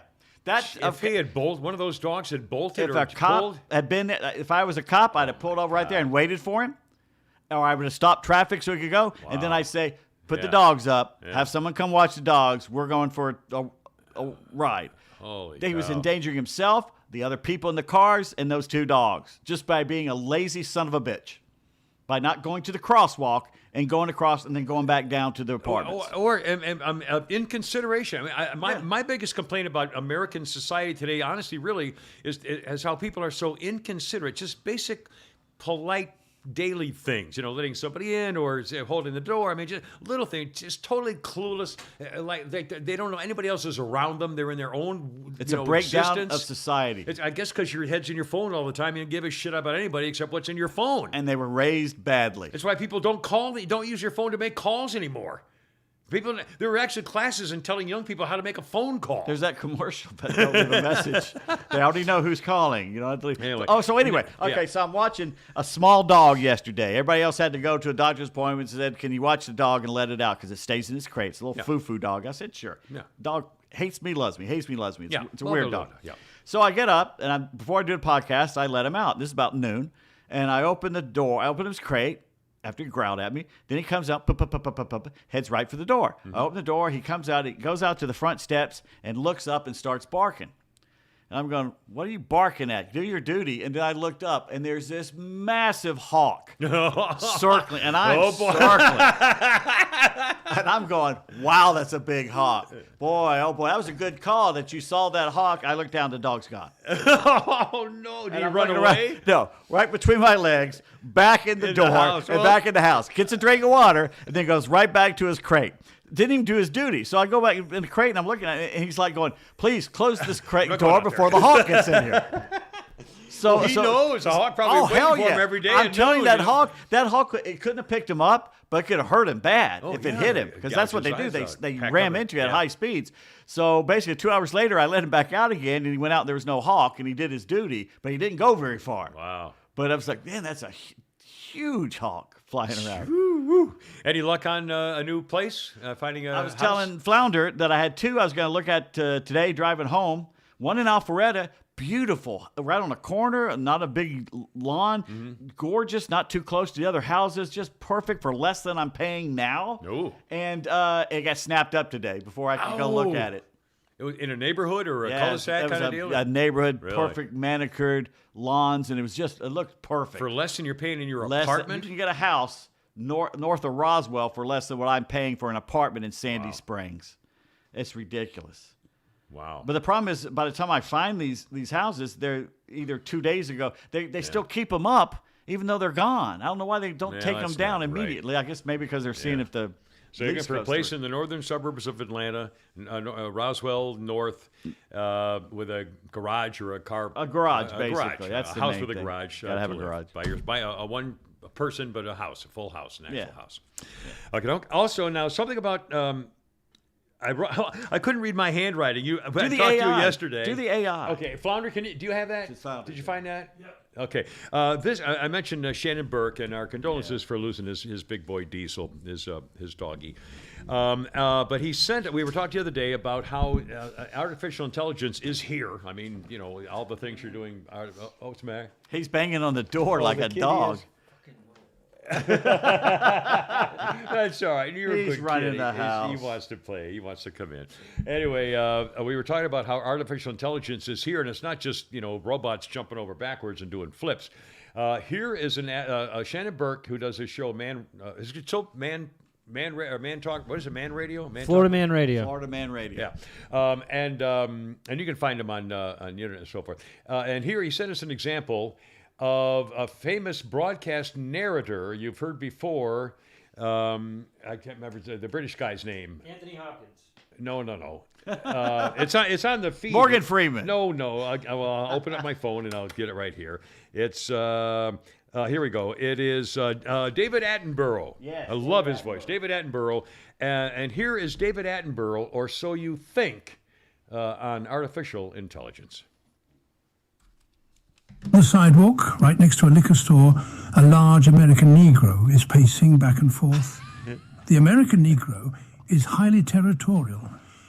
Countless scars, remnants of so-called turf wars, testify that life has not been kind to this young male, and he's desperately searching for conflict. A young Asian male approaches. While intellectually superior, physically the much smaller Asian male is hopelessly outmatched, and a direct confrontation would mean certain death. The Asian male perceives the danger instantly and switches sidewalks. And just a few meters down the road, a young white male observes the situation from a safe distance. He is unsure That gets the idea. Wow. But here's the thing. He never had Largely- anything to do with that. No. That's a computer who got not only his voice quality perfect, but he got his cadence and his breathing phraseology. I mean, it's unbelievable. You can go on right now and have David Attenborough voice anything you want him to say. You could make him say the most outrageous stuff in the history of the world, and he could never be able to, deny he did it. Two things. Russell Brand put out a video yesterday, showed a whole room with the little dog ones. And they were all doing the same exercises at the same time. I saw that. And Russell Brand goes, what are they getting ready for? Yeah. To chase your ass down. Yeah. So I talked to my sister's friend today. I said, you remember the Tom Selleck movie with Gene Simmons back in the 80s called Runaway? Oh, yeah. Gene Simmons is this crazy inventor, and he invents these little drone things to chase people down and kill them. I don't We're going to remember watch that. it tonight. It's on Amazon. Well, you can't watch it. It's on Yeah. Amazon. But it was predicting this 40 years ago, what was going to happen. The swarming and all that Really? stuff, drones, and now these little robots. Jordan Peterson, right? Yeah. He was interviewed the other day, and he said, coming this year, he says there's going to be at least 2 breakthroughs in AI that's going to scare the hell out of everybody. It's going to be huge, and we won't know what to do. It's going to change the way we He's look at stuff. predicting that- so He's he saying- knows something, or he's just guessing there will be He's a couple of talking to things? people. No, he's talking Like to he people knows saying something. there's stuff coming down the pike in AI that's just going to – you're not going to recognize how things do work. Well, like what, I wonder? Well, the Chat GPT he says is going to put universities out of business, because basically the professors won't know who wrote it. You can write an essay. Well, that's true, yeah. Basically, you can write an essay saying, "Okay, I want you to write an essay on Moby Dick, but I want you to write it not as Herman Melville would have, but as Nathaniel Hawthorne did if he was alive in the 2000s and not in the 1800s, and it'll do it in like less than 10 seconds." Oh man, And you well, won't be we're all able to screwed. tell. Oh, that cat, he got that picture again. He's He hates these cans. It's the cans. He hates the cans. Steve Martin is the Poor jerk. kitty. But sorry, that's kitty. got to be the Chat GPT, which I'm checking into. It's amazing. It's way over. I mean, I don't. It's not. Can't be good. Is this good? And the art, How it can does you art relate- better than humans now. If we can no longer define the immediate Reality. difference between humans and machines, Reality. well, yeah. I mean, that's the step. If it's a level playing field, then there is no reality. Then it's just whatever anybody wants it to be at any moment. It's like all of a sudden we have like a whole other universe of life. Well, we all when we were kids, especially in the 60s and 70s. We wanted a robot. We all wanted a robot. Like Rosie the Maid on the Jetsons or something like that. The thing is, though, if you have a robot that can be programmed to do anything and then starts thinking for itself, will they allow the robot to kill you? If you say I'm at the end of my life and I want to leave, instead of the assisted suicide, you just let the robot do it. Yeah. Well, again, somebody's got to, garbage in, garbage out, but someone's got to input and start this. So whoever does that algorithm or whatever the hell, I don't know how you do it. And anymore. the Chinese are not following any rules. Well, I'll think about this. If they can, obviously, there are no rules. Well, what's to stop, some superior brain being from having hundreds of thousands of not humans coming across our southern border, but fake humans coming across our southern border whose only job is to kill Americans. Yeah, well, they'd be by the tens of thousands. Robots, and they can make them like that. There'd be robots that look real as humans, and you don't know it until all of a sudden. Well, I don't understand the drones. How some, and I'm putting ideas out there because this has been out there. They've thought of it. Why have they not put a drone to attack a crowd or a politician or something? The damage they could do with these drones, and they're letting them fly everywhere. And that's great right now until someone will abuse it. Yeah. Or just explode a bottle of cyanide or ball bearings, or what's the rate? Not ricin. That's right. Just spray the powder over like a Joker type thing. Yeah. God. I couldn't read my own handwriting when you told me something about Jackie Robinson. Oh, yeah, there's a photo here. I'll show it to you. It's Jackie Robinson in the locker room. See, he's half naked. He's got a towel around his waist, right? Yeah. He's shaking hands with Richard Nixon. So Nixon in the 50s has obviously gone into the Dodgers locker room to shake and wish him happy birthday. Yeah. And here's the exchange. Nixon, happy birthday, Jackie. Jackie, thanks. Can I have a second to put on some pants? And I'm thinking, I've said that so many times in my life, but it's usually preceding the word officer. Yeah, that's what she said. Can I have a second to put on some pants, officer? Will the defendant please rise? Oh, very funny. Also, you were warning me in advance, something bad's going to happen in my neighborhood. At least one day coming up in the spring from where I live in my neighborhood, in my vicinity. Oh. Hey, Flounder, guess who's going to a Marist Amphitheater in April? Who's that? Jimmy Buffett. Oh, God. There are going to be 500,000 parrot heads. They're parrot heads. Yeah. That's a fun pregame, though. Well, and again, I've done. Oh, what's he? Do they allow the parking there at Ameris that they did at Lakewood? Yeah, you can. There's not a lot of it, but there is. No, it's not like Lakewood where it's just like a that's big a shame. Open. Yeah. So it's going to be all through the neighborhood. There'll be no driving on that day from like noon. No. Well, when my brothers and two of my brothers and I and their girlfriends and my chick, I think I had a girl there, went to the Jimmy Buffett concert back in the 80s. And you start at 9 o'clock in the morning. You get to the place and you drink until he comes on, and then you pass out when he leaves if you're lucky. You don't want to be driving after that show ends. No. That's no. If I'm the police, they don't fool around. is it Alpharetta? I'll just stay right there. If I'm the police, I'm getting half the year's bonus pool right there. To go anywhere at all. And one more. Now we mentioned the other day that there are ways. Pete specializes. Oh, wow! Watch this. He fetches. Good playing dog. fetch. Good boy. Good cat. Well, not when you do Here it he comes. not on camera. Meow. Anyway, he's coming back. He came good back. What a great cat. Anyway, we mentioned the other day on how to make an angry woman happy. And of course, to make an angry woman happy, there are probably around, 700 or 800 things you could have done that maybe that she would know that you didn't. So to make a woman happy, probably 700 or 800, I'm thinking, options. That sounds about right, guys. What about ways to make a man happy? If an angry man, you want to make an angry man happy again. Well, I mean, no, we all know. Shay says, "Don't have a man in your life." Oh, all right. Jess says, "A BJ." Janine says, "Sexy massage." You're close. And let's see. And then Jim Sly in the family gym said, "Clonopin." Clonopin. It's a drug. Oh, I don't know. Yeah, we called those in high school. We called those wobblers Wobblers? I've never heard of either one of because they those. just make you. Klonopin's like, what's the one that's It's like Is it ecstasy? not or- a Xanax? What Quaaludes. Xanax? Quaaludes. Not as bad as Quaalude. What's the one they give you to just knock the edge off? Not Ambien. God, there's Xanax. No, not Xanax. Adderall. It's a small one. It's little that when you got anxiety or something, they give to you. Oh, Xanax. No, it's not He just Xanax. said It's that. smaller now. I forget the name of it. I think it starts with a P or something. Not any that we've just named. It's like another name for Klonopin is what it is. In God, fact, I don't know. It's KLONOPIN. It's another name for Klonopin. Well, somebody will know on your Facebook page. There goes Kitty.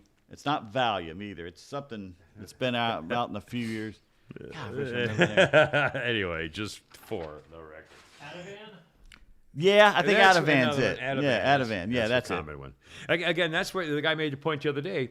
If you think about it this way, our young people, we're losing hundreds of thousands of people are dying from fentanyl poisoning, basically.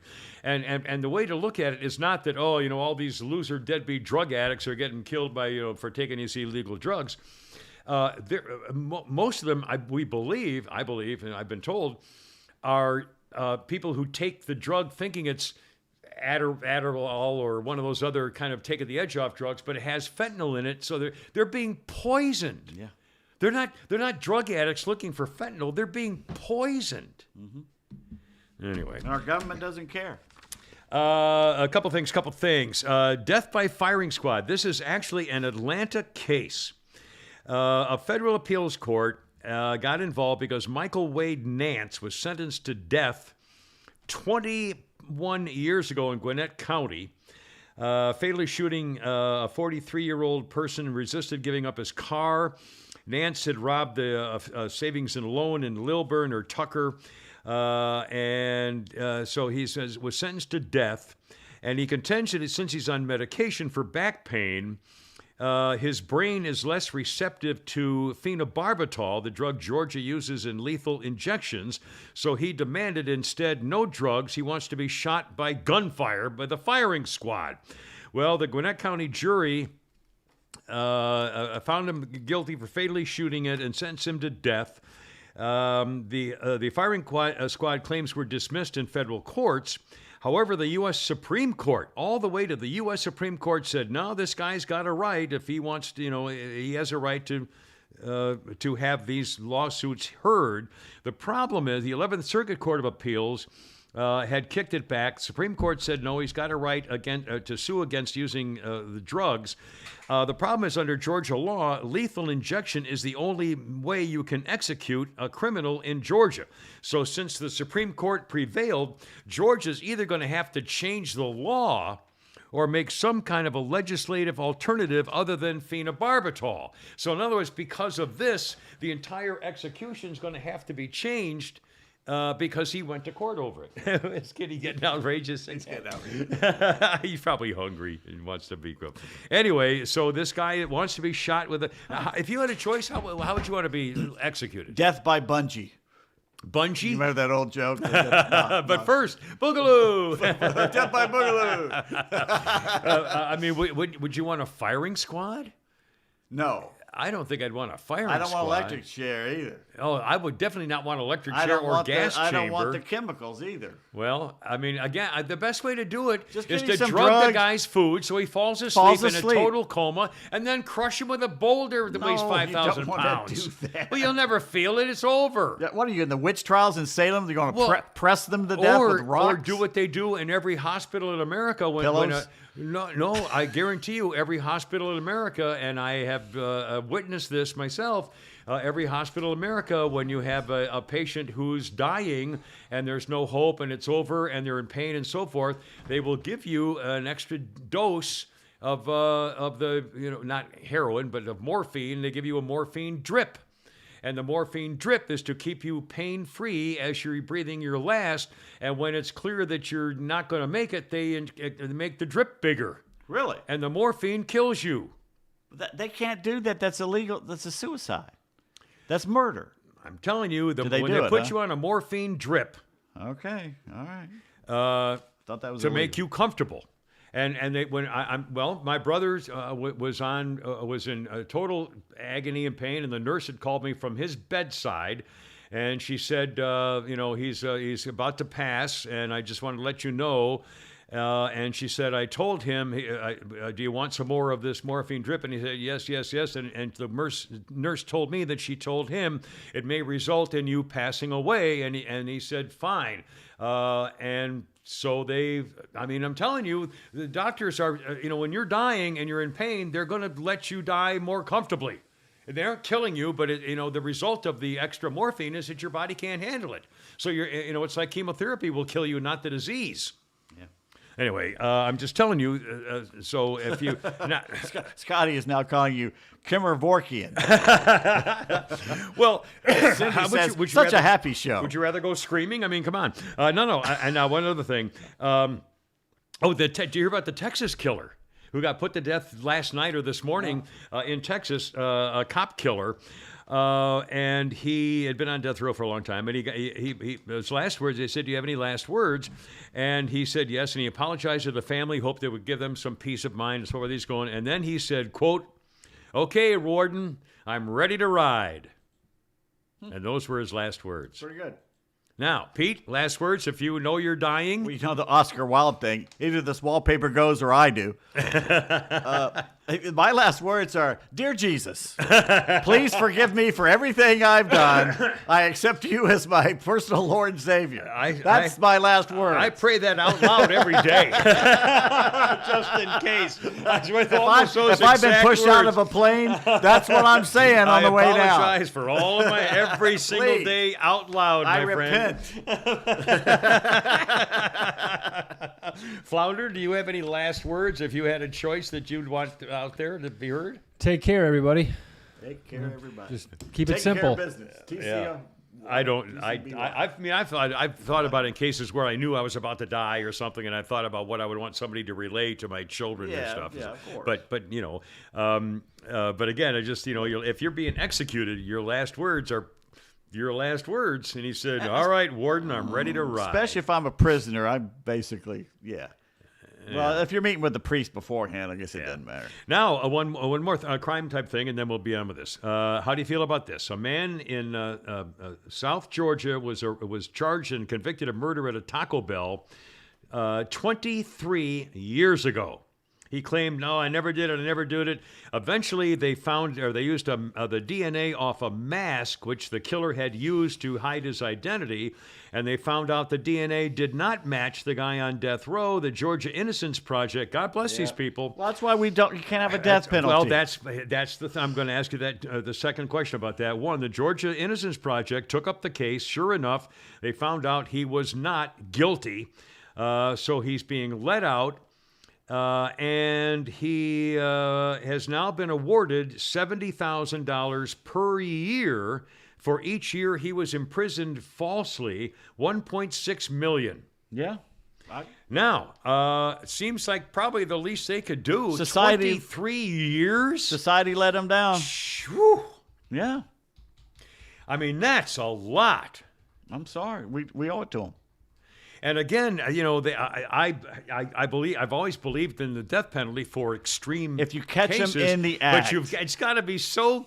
I mean, you can't just say, "Oh, overwhelming evidence, Your Honor. Looked like him, Judge." I mean, you can't. He's got to run onto the field in front of 50,000 people and do it. I mean, you've got to have it on video or something. No, that doesn't matter anymore. Well, no, that's right. Can't even do AI video now. It doesn't mean anything.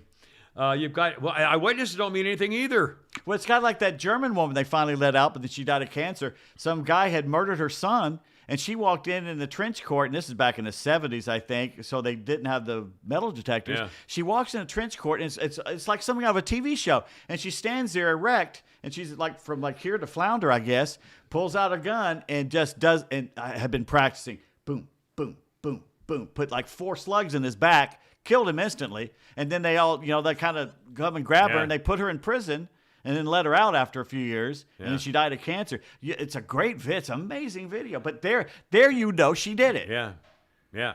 Justifiably. Yeah. But again, if only one person saw you do it, Or it's on video. Well, in Somebody the Old cell phone Testament, video. the Old Testament, you had to have at least 2 witnesses I know. for things. Well, again, I just, this stuff happens, everyone. Enough. It happens often enough that I have to say to myself, well, what do we? Is it? And how do they not use DNA in every death penalty case? I know. Just they have to do it. I know. And you know what? It's cheaper to throw them in a hole and feed them twice a day than try and kill them because of the appeals. And the appeals do nothing but drag the family through it every 3 or 4 years again. And all of a sudden now you have their religious requests. You have actually prisoners who are calendar religious people, where they wear a grading colander, a lettuce colander, It's a great metal thing under flying colander. spaghetti monster. Yeah, spaghetti, Something like that. Yeah. And speaking of famous last words, perhaps some of the most famous last words. Well, we know I regret that I have one left to give my country, but for example, John Adams. He didn't say that, by the way. I'm going with he said it, Mr. Critical. Winston Churchill never went on that train and talked to a little girl. He said it. God bless it. He said, "You bastard, you dirty bastard, you ruined everything." I believe it for my life. John Adams died on July 4th. Yeah. And John Adams's last words were, "Jefferson survives." But ironically, Thomas Jefferson had died a few hours right before that at Monticello. Yeah. Isn't that amazing? And they had a thing where they were trying to see who would live the longest. And Adams said, "Oh, damn it, Jefferson survives." And Jefferson had died 2 hours earlier. I mean, what are the chances? I hope there's a heaven so those two could just laugh. Oh, my God. And Jefferson is waiting for me. And Adams goes, "I won!" I can't believe it. Yeah, you bastard. Oh, and speaking of that, I got to find one more. Here we go. Richard B. Mellon was a multimillionaire, president of Alcoa. He and his brother Andrew had a little game of tag. The weird thing was the game of tag lasted for 7 decades. Whenever they would see each other, tag, you're it, and run off, and you were it. And you had to get him the next time. When Richard Mellon, the millionaire, president of Alcoa, was on his deathbed, he called over his brother and whispered, "Last tag," and died. His brother remained it for 4 more years until he died. Wow. Can you imagine? Last tag, boom. Shit! If I'm him, I'm not getting anywhere near him. You can't. I know what you're going to do. You can tell me goodbye from here. Oh, by the way, there's a movie about that. Jeremy Renner. Yeah, it's with some well-known actors. I can't remember who it is. John Travolta or somebody. Not Travolta. Jeremy Renner is the main guy, and then there's that comedian that's in so many different things. He's from Atlanta. It's a funny movie. Yeah, there's a bunch of them. A couple of quick last words. For example, in her 2014 memoir, Ginger Alden, a woman, revealed her then-fiancé Elvis Presley's final words before his death in 1977. Ginger Alden revealing Elvis's final words. During a night of sleeplessness, Elvis Presley told his girlfriend Ginger Alden, quote, "I'm going to the bathroom to read." Yeah. And they found him dead on the toilet. Around it, close. Off it. I mean, laying in a puddle of his own puke from dying on the John. And his last, "I'm going to the bathroom to read." And the girlfriend, was the last words of Elvis Presley. Composer Gustav Mahler died in bed conducting an imaginary orchestra with his hands and his head and everything. And his last word was Mozart. Frank Sinatra died after saying the words, "I'm losing it." And he passed away. Jean-Paul Sartre, the philosopher Sartre, turned to his partner Simone de Beauvoir and said, "I love you very much, my dear Beaver." And birth control advocate Margaret Sanger, who believed in eliminating dark-colored people from being born. Margaret Sanger's last words were, "A party! Let's have a party!" And last one, Nostradamus predicted, quote, "Tomorrow at sunrise, I shall no longer be here." And he was right. Anyway. I got one right. Some famous last words. Did you see? I said the other day that Frank Sinatra was such a huge fan of Magnum P.I. that he let it be known he wanted to be on the show. And so Tom Selleck called him up and says, okay, we're going to write a character for you. What do you want him to do? And he said, Sinatra said, I don't care what he does as long as I get to beat the hell out of somebody. He played tough guy stuff. I mean, and then, of course, he played the famous trumpeter or something. He was in a lot of those old... They're coming out with a Magnum P.I. remake.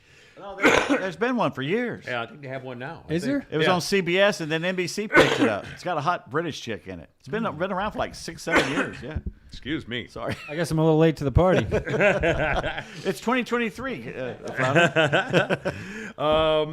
Coming up, we're going to talk about how some school systems are helping your child deny his gender.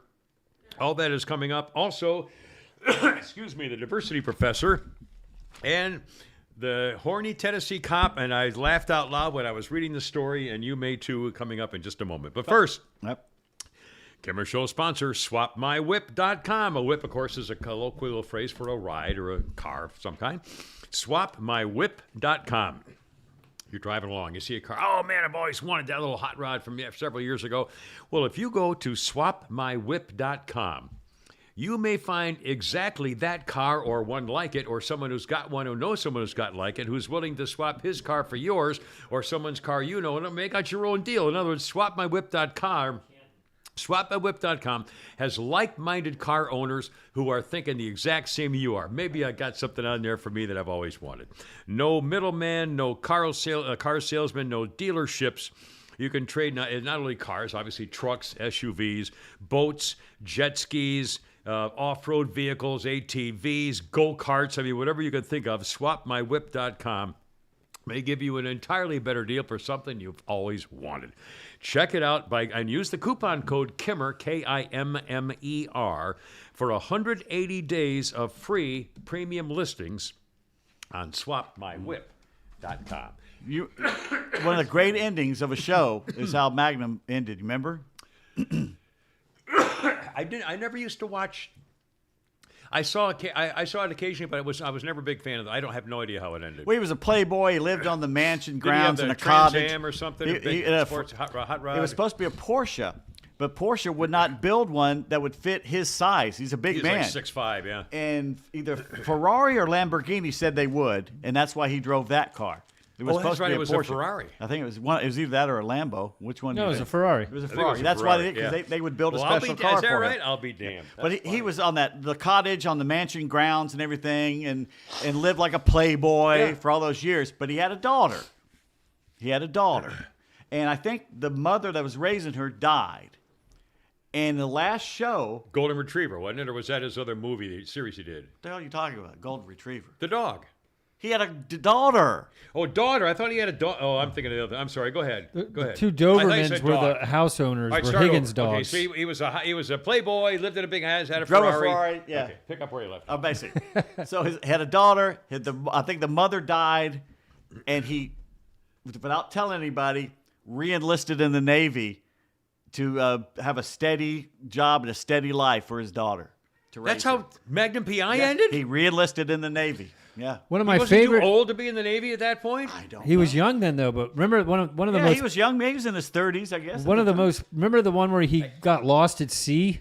No, I don't And he remember was that. talking. He was talking to a shark the whole time. It was in his head, but because he would body surf across Hawaii to another island all the time, and he got lost or something like that. And the whole show, he was talking to a shark into his head. And Wow. What was that? He did the series where he was real downer. And there's 7 movies. Jesse sheriff. Stone. Yeah, Jesse Stone. But they are good movies. But they are only the first one was only the first one was sad. The rest of them are better because he gets another dog. Yeah. He has another dog in the other ones.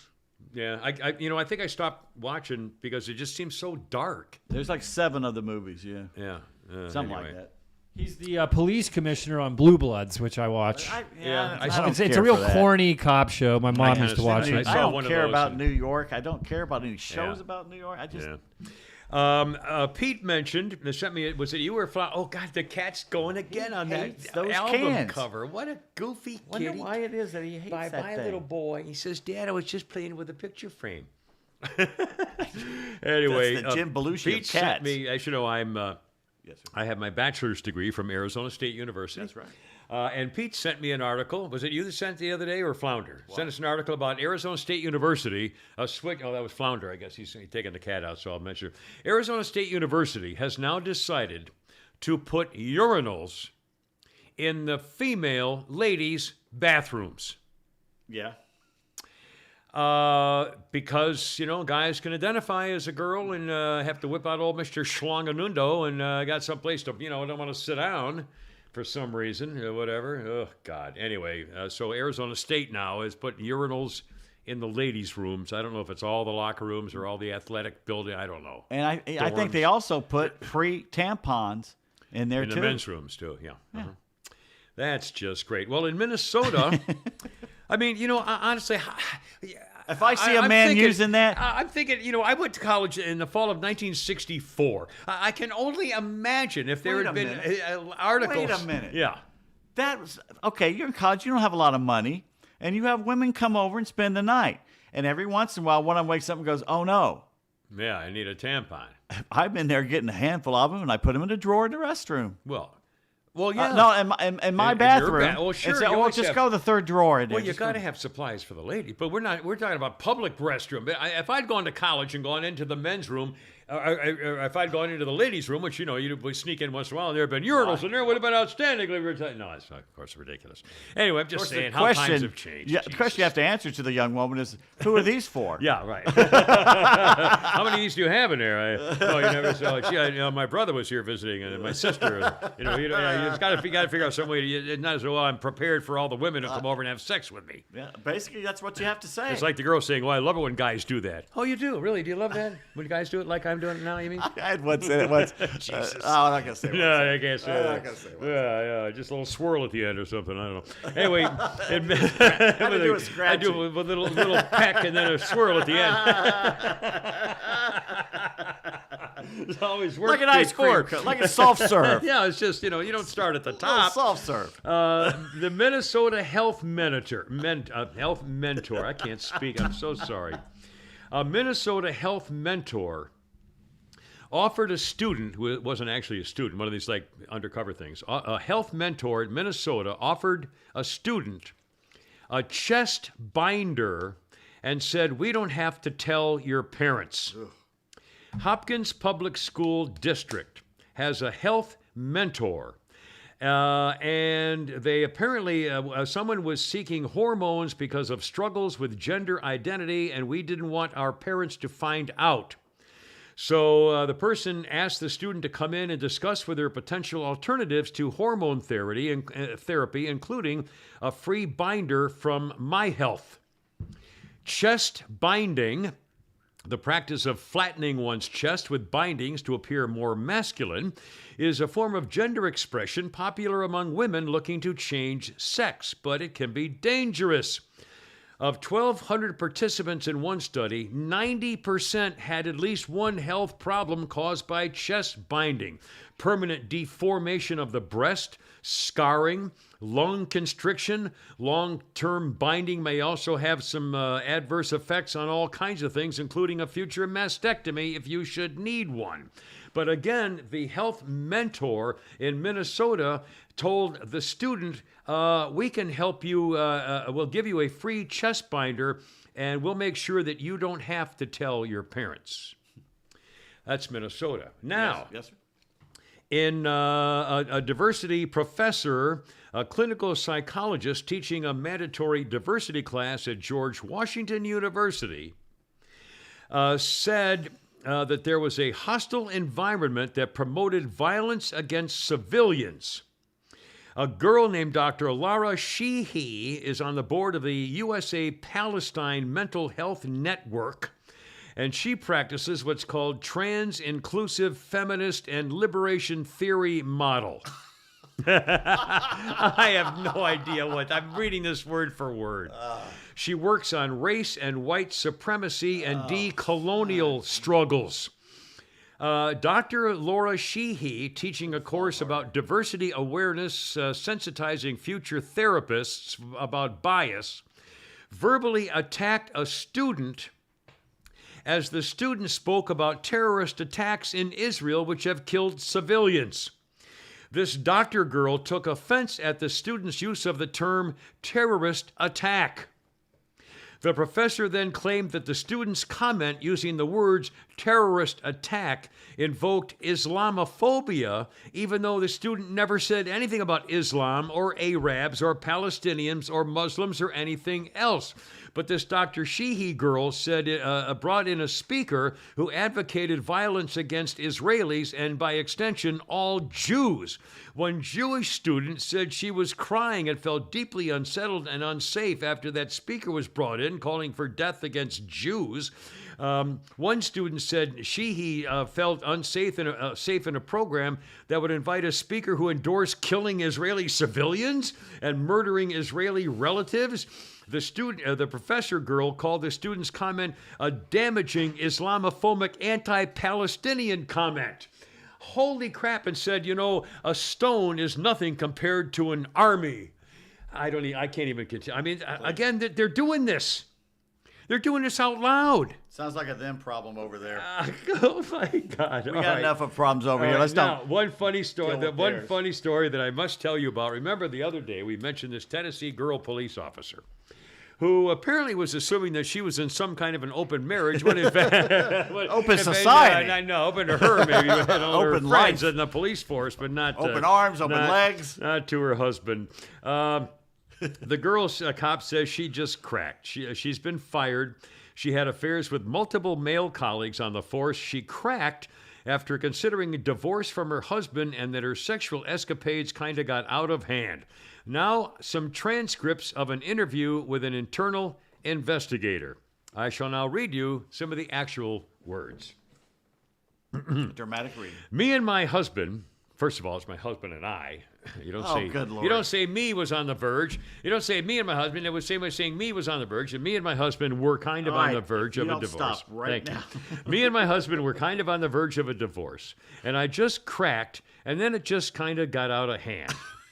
The former officer Megan Hall told Human Resources after they launched an Got out of hand, all right. She remarks were in regard to her affair with one particular co-worker, a sergeant, whom she had sex with a lot, saying that his wife just doesn't want to have sex with him.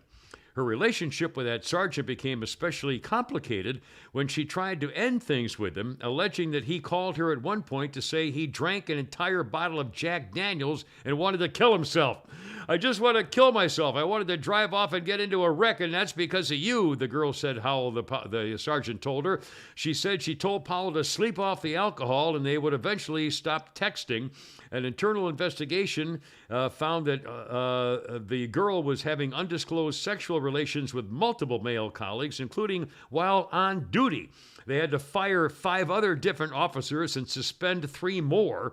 The trysts took place at officers' homes, hotels, at parties, one booze-fueled hot tub party with co-workers and their families at a family home where she took off her top and had sex with all the guys. She tried to convince her husband to wife swap with another cop and his wife. The husband turned them down, and he was right by us and then on the couch, and she was like, if y'all start making out, maybe my husband will get the idea and make out too. So they started making out loud. Her husband walked in the room, and again, she's testifying to this to the internal investigator. Her husband walks in the room, and she's making out with this other cop and his wife, and her cop got very, very upset and later asked him about getting a divorce. The girl and another cop tried to get her husband to participate in group sex with a couple other wives. I wanted to get him to have a thing with all of us. We played Strip Uno. Have you ever played Strip Uno? No. The board game Uno? Strip Uno. It's not a board game. And then the wife went out onto the patio with me and Ty, and we were kissing a little bit and fooling around. She said the sergeant also has a foot fetish. And he said, no, she's the one with a foot fetish. They revealed that she sent nude photos to a whole bunch of other cops and got nude photos back from a whole bunch of other male officers. And she's learned the hard way that nothing outside of the police department stays outside of the police department. She learned the hard way, all right. I got desperate. I got stupid. I guess these guys are guys, and they'll stick their dick in anything. So she's been fired. And the department says, well, this was below our standards. Below our standard. Yeah, they blew their standards. They blew their standards, all right. Holy smokes. There's got to be those photos and video. There's got to be video. They've got to leak out. Oh, it's coming. TikTok or somebody's. You know, someone's offering them big money right now for those pics. I know. Oh my God. Let's see. I love the illegals. Have you seen the video of the illegals in New York are now mad because they're being kicked out of the luxury hotels after trashing them, and everybody's totally upset about getting free rooms and free meals and free snacks and free everything else. They're not here to work. And they're here to freeload. For the record, I guarantee you, and we all know it's true, this business about them, being written down as people who need asylum or getting away from tyranny in their own country, those people aren't here for asylum. They want a better life in America. I mean, they want a freeload. Give me a break. And now they heard that, and they're bitching about getting free stuff in America. Give me. Jesus. They said, well, the beds are lumpy and we don't have the kind of snacks we need. Oh, my God. Refugees, my ass. They just want to come over here and take our stuff for freaking nothing. How about a little Louis C.K. bit? Did you find that bit? Flounder, I got this the other day. Louis C.K., who was doxxed and basically banned off of all kinds of social media stuff, is back doing stand-up routines again.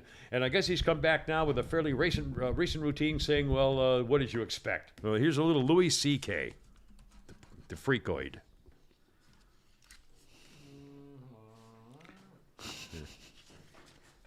What?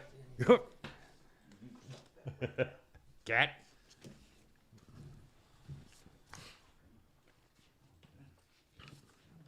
Who are discriminated against because of their weight. I read a story once about a woman who's 600 pounds and she couldn't get medical care because everything she goes to the doctor, he just says it's because she's fat, everything. She's like, my knees hurt. He's like, yeah, my knees hurt just looking at you. What did you think was gonna happen? She's like, I have chest pains. He says, yeah, because your organs are over capacity, so they're hurting. She's like, I got shot in the head. He's like, yeah, because you're fucking fat. Somebody shot you in the fucking head because you're fat.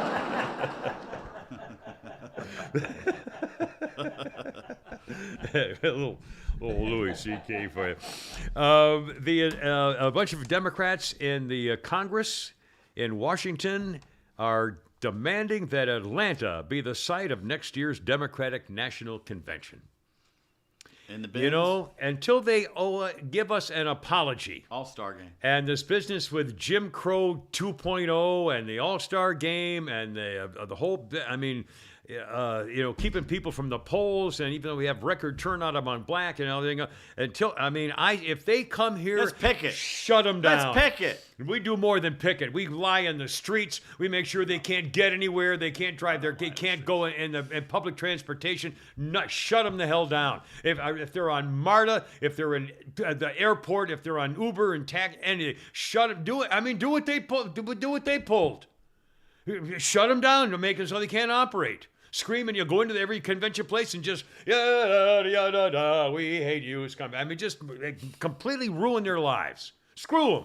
Give them what again. They're bitching about. They kicked off Ilar Umar, whatever freaking name is. They're racist from the Intelligence Senate Foreign Relations Committee, and the Democrats saying, "Oh, it's not fair. It's not fair because she has a right to be on the committee." They didn't kick her off any other committees, just that one. What the Democrats did, they kicked Marjorie Taylor Greene off every committee. Yeah. So screw you. Fuck them. Yeah.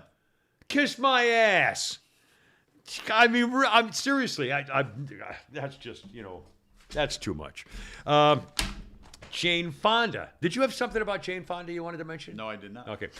Jane Fonda is now in this new movie called 80 for Brady. And it's a movie, I got a quick review here. And it's a movie, the basic plot line is that the 80-year-old famous trader, dried up old hose bag, Jane Fonda, is in love with Tom Brady. So she offers to sodomize the entire football franchise, much like she did how she got her way in Hollywood and got all those famous movies. Let's see. She, in a phone interview, the 85-year-old trader admitted feeling a bit conflicted by the fact that she hates Atlanta so much, and yet she has to talk about being here for the football game where she was so glad that they lost to the Super Bowl after leading by so many points. But she says, I've always hated Atlanta, and I hate being anywhere near Atlanta, much like I hate being anywhere near America. So anyway, that's going to be a new movie called Jane Fonda, the Trader Dried Up Old Hose Bag. Well, it's kind of a Now long 85. title. Well, that's I just wanted to give it a quick mention. Some birthdays. Going to do a couple of quick birthday actions for you here? Yes. Kitty Cat's going crazy in here. He's for like running around. Belushi in Animal House. Yeah, it's very strange. Dwayne Chapman, known as Dog the Bounty Hunter, 70 years old today. Christy Brinkley, 69. She was such a beautiful girl. In the next Vacation door. movie, she was really Oh, hot. wow. And who's the one that came right after her? Christy Brinkley, and then... Not Rachel. No, not Rachel Hunter. Red hair? No, it was... oh, God. Cheryl Tiegs was right before Cheryl her. Teague. No, Cheryl she was Teague. before her. Cheryl was first. I don't think so. Cheryl was on Sports Illustrated in the 70s. Christy Brinkley Well, I was like still the a one. I like the kid. brunette who has her own TV Jill show. Ireland. Is that who you think? Not Jill Ireland, Kathy Ireland. Kathy Ireland. Jill Ireland was Broncos. Oh, yeah, that's right. Bronzonsky, what his right. name was, sir. Anyway, Christy Brinkley, 69. Shakira. The hips don't lie. I think that's the girl, 46. Can you show us that? Show us Hips that don't move. lie. The hips don't lie. The hips don't getting lie. Graham Nash of Crosby, Stills, Nash, and Come Sometimes Young. Graham Nash is 81 today. Bo Hopkins from American Graffiti and Dynasty and a bunch of things. Bo Hopkins is 79. Comedian Adam Ferreira is 57. I like him. He's on Fox once in a while. He's a pretty funny guy. He has one of those kind of, isn't he one who did the interviews with the people and got them to admit that you don't know how to define a woman? I have no idea. He shows Adam Ferreira. He's pretty good. 57. Tommy Smothers is 86 years old today. Among the writers who became famous working for the Smothers Brothers Comedy Hour in the 70s, among those writers were Super Dave Osborne, Bob Einstein is his actual name, Rob Reiner, and Steve Martin. Yeah. Were some of the unknown writers. Known for insulting the military, the Vietnam War, religious people, and police, the Smothers Brothers CBS started screening their broadcast and censoring the show.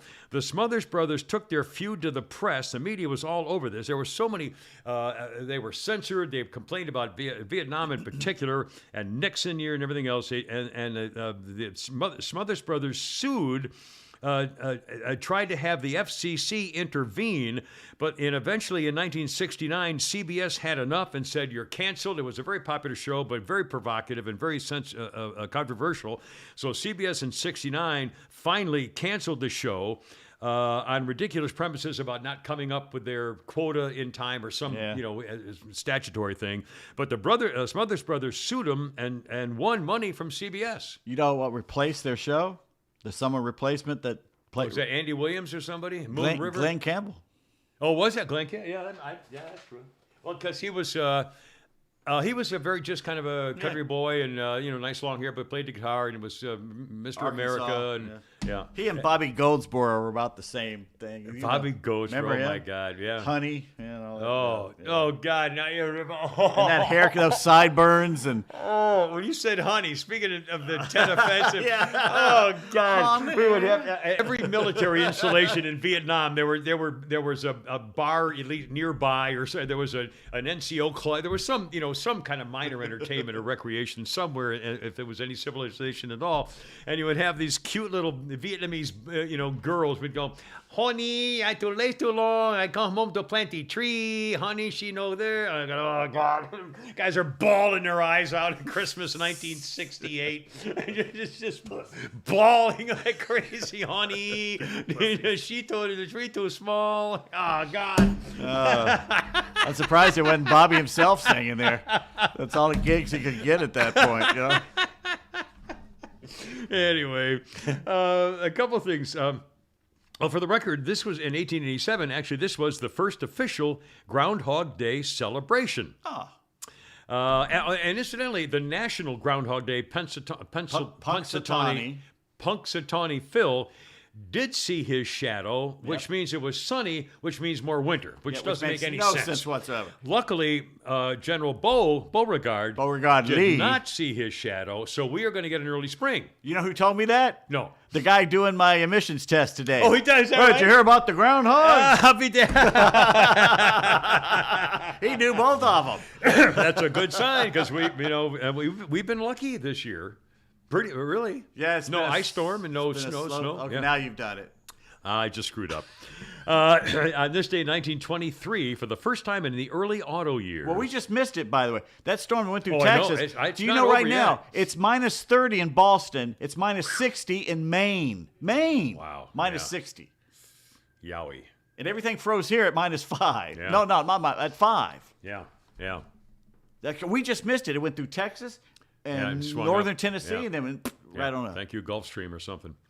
1923 for the first. Gulfstream? I don't know. For the just keep moving. Appalachians? Gulfstream? It's El Condo, whatever they call that. El Macho, what do they call that? Just keep That's going. the winds there, El the great Nino. winds. El Nino, the La Nina. 1923, for the first time in early auto years, gasoline was sold as a blend for the first time in 23. General Motors came up with an additive to make it all better, tetraethyl lead. To make gasoline better. 1949, record producers released the first vinyl 45 RPM record, the little round ones, the most popular way to listen to your favorite song finally without having to buy the whole album. Now, and the record companies at first didn't like any of this at all, but then said, well, we'll just make those two and sell them all. So it made things changed, and we don't make wagon wheels anymore either. 1964, it worked for Barbie. So the Hasbro Toy Company figured out why not. Released the action figure G.I. Joe, standing for Government Issue Joe. There were 4 originals, one for each branch of the service. 1964. 1979, this day, Sid Vicious died a heroin overdose one day after he was bailed out of jail. He had been charged with murdering his girlfriend 4 months earlier. 1848, the Mexican War ended. The treaty had the U.S. giving Mexico $15 million. In return, 1848, in return we got Texas, New Mexico, Nevada, Utah, Arizona, California, much of Colorado, and Wyoming. Pretty good deal. I hope they kept the receipt. Jeez. You can prove that, mister? 1870, the famous discovery of the Cardiff Giant. Named for the little town in New York State where they found it, Cardiff, New York. It was a hoax. The so-called enormous human being remains were actually gypsum. I saw it when my dad took us to see Cooperstown, and part of the display in Cooperstown, New York, is the Cardiff Giant laying there in a hole, and it looks like a giant man, and it's all gypsum. Let's see. 1893. The Thomas Edison Studio in West Orange, New Jersey, made history by filming the first motion picture close-up. Thomas Edison chose to showcase his favorite vacation trip video where he was clubbing baby seals. So that was, one of the favorite things that he was actually doing. One day, a moment in history, actually, on this day in history, on tomorrow's date, February 3rd, 19... No, it's not fair that you're doing a date that's not today. Well, I could do one today, but it's kind of gruesome, and I didn't want to bring us down. I'll do something that's a little more historic. It's not But a it's happy not day. today. I can still do what All I right, want. it's your show. You do whatever you I'll want. do You from go right now ahead. on. I get to do All I'm tomorrow saying in is that history someone if I pointed out feel the last like it. time, is he reading a history book to us now? That's what I'm Jesus, saying. tough crowd. It's an interesting moment. Rough crowd. Jeez. You need a tie. Rough crowd. February 3rd, 1959. Waylon Jennings was lucky enough to have given up his seat on the chartered airplane and lived to become a legend of outlaw country music. Bandmate Tommy Alsop also avoided a flight, having fortunately lost a coin toss with Richie Valens. Dion DeMushi of Dion and the Belmonts fame simply decided the plane ticket was way too expensive for him to join the crew. Alas, there was only so much good fortune to go around that day. It ran out on rock and roll pioneers Buddy Holly, J.P. the Big Bopper Richardson, as well as Richie Valens. Their plane crashed in an Iowa cornfield February 3rd, 1959, the day the music died, as Don McLean would say. And again, his bandmate and Waylon Jennings and Dion DiMucci said, nah, forget it. It's a shame. And the rest of them were all killed. Changed history. Yep, absolutely. Anyway, Speaking of music, Yes. Flounder, you're part of this as well. Kevin put this out, a list of 5 things that nobody has in their house anymore. 5 things nobody has in their. Well, you could come up with a lot of things, but you mean fairly modern things? That Well, number 5, be surprising. Okay. A takeout menu. Oh, I've got 5 of them. I've got every Chinese restaurant near me. I still Flounder, have. you got any takeout menus? Although I will say this. No, because everything's Uber Eats or stuff like that. I'll say this. So the last time I actually got a takeout menu, either given to me because I was at the place, or it was in the mail. Yeah, they mail them. Years They still ago. do. No, I used to get them there in Sandy Springs. They would mail them out. No, I still. The last one I got was months and months ago, but I have like 3 or 4 Chinese and Italian places. I threw them out. I was on top of my fridge, and I never used them anymore. They just sat up there. Yeah. Number 4, a wall calendar. Oh, I've got several of those because people send me horsey calendars. I get the manatee one every year, and I lost it in the flood, so my nephew gave me a Trump calendar. And I use it because I write things to remind me to do stuff. You know what? I don't do the phone on that because I have forget several, and they're beautiful picture of big, draft horses, big horse thing. And I don't throw them away because they're pretty pictures. But one I used to put on my dining room table, which I use as an office desk to write bills, as a mat to write on because it's nice, solid. You got a wall calendar, Flounder? No. Okay. Because for me, anytime I'm working, I've got it right here. That's true. There's one right there, and I do it by year. And I just Plus like to write things. You got your phone. I like to write things. All right, number 3, a file cabinet. Yep, got one right there. Oh, so he's got He one. does have a file cabinet. I don't think I have a file cabinet. I don't either. I used to. I don't anymore. CDs. I have a couple still. I have Christmas Oh, CDs. I've got them later in my garage. I mean, when I was a kid, I used to have the Case Logic books. Yeah. And just. I've got CDs in my, I've got them my laying around. trunk cars. In my car, I can still play them in my car. So what the hell? And number 1, DVDs. I got a couple in the closet that are boxed I've up. got some in a Godzilla box one. somewhere. I had a whole box. I don't have a gave DVD away. player. Nobody's got a player anymore, Right? but I I've know. got the DVDs. I have no way of playing it. Yeah. But Yeah, because they don't even make CDs on computers on laptops anymore. Apple, when I bought my Mac about 10 years ago, there was a little thing that you plug in. It was about this big, and you could put it in there. They don't even make that anymore. There's So no it was like an plug. adapter almost. Yeah, it was like a little machine that you put the DVDs in or CDs in that hooked up to the Mac.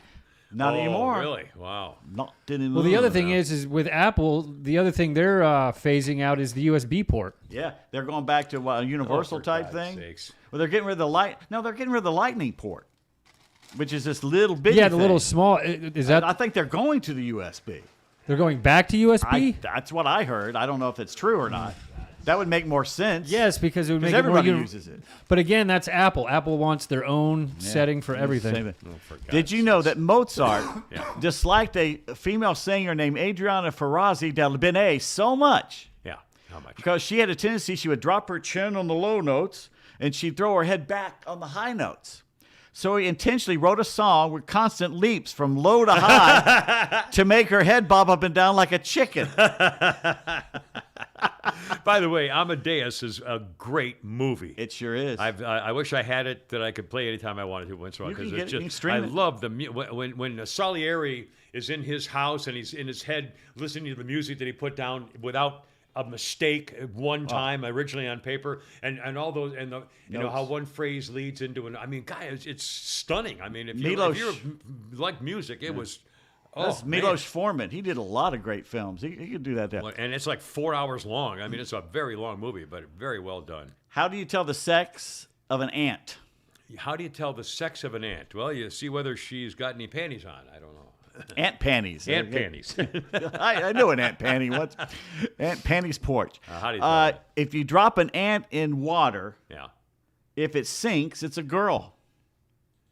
Why do Because you it's think so that full is? of crap, you mean? Or oh, God, no, that would be bad.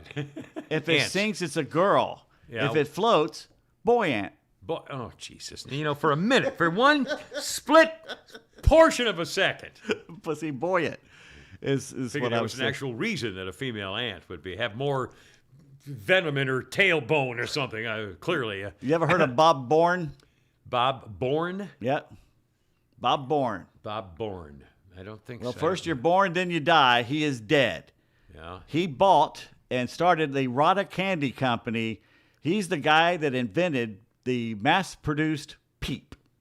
The little peep eggs things? Oh, asbestos the candy, you mean? Yeah. Oh, that horrible. Oh, it it's was horrible. like marshmallow made out of cotton. Yeah, it's hard. Oh, God. My can't ex-wife eat used to 'em. love those things. Oh. You know how long it used to take to make them? No. It would take 27 hours to make a few of them by hand, and he put a machine together that did like thousands in minutes, and But they're became just famous. like whipped, like cotton candy Yeah. thing, isn't it? He also came up with a hot tamale. You ever eat those things? Those little candies, oh, I've the seen hot 'em. tamales? No, I don't eat hot stuff. You know? Hot babes, maybe.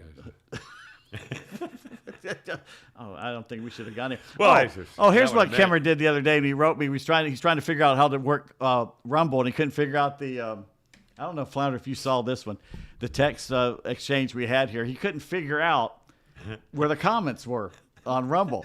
So he goes, where find it? I said, Grog, find it, bottom right of page. When Grog click video.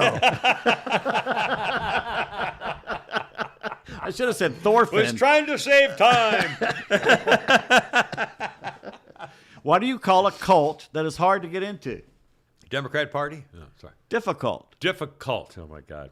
By the way, I don't correct if I'm texting somebody and I accidentally misspell a word, and I just go with it. I don't. Are you trying to tell me that's what I should do? No, I in don't the give a future damn with you? one way or the other. Just let the thing go. They know what I mean. Okay, this will blow your mind. We are closer now to the time of Cleopatra than Cleopatra was to when they built the pyramids. They were built 2,500 years before Cleopatra, Jeez. and we're only what?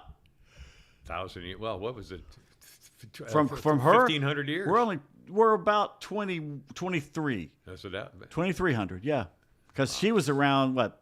Julius was Caesar was a little before 800, 80. He's just BC, wasn't he? God, you know, It's like it's 30 BC or something that he was. I can't nail that down. By the way, are you tired of having surprises at your weekend cabin? You know, if I didn't have my weekend cabin, the last thing I need is a freaking surprise. I want something taken. I want somebody to be able to take care of it for me, so I don't have to worry about it. Well, if you have a mountain home you're having trouble maintaining, they can do this too. Call North Georgia Intendancy. We can manage your North Central Georgia vacation, weekend, or rental house so you can relax at yours. Visit us at ngaintendancy.com or call 770-595-6664. That's 770-595-6664 for NGA Intendancy. Thank you for our wonderful sponsors. And again, thank you for the Venmo. We just got another quick Venmo thing I want to mention very quickly because I do it without having to worry about anything.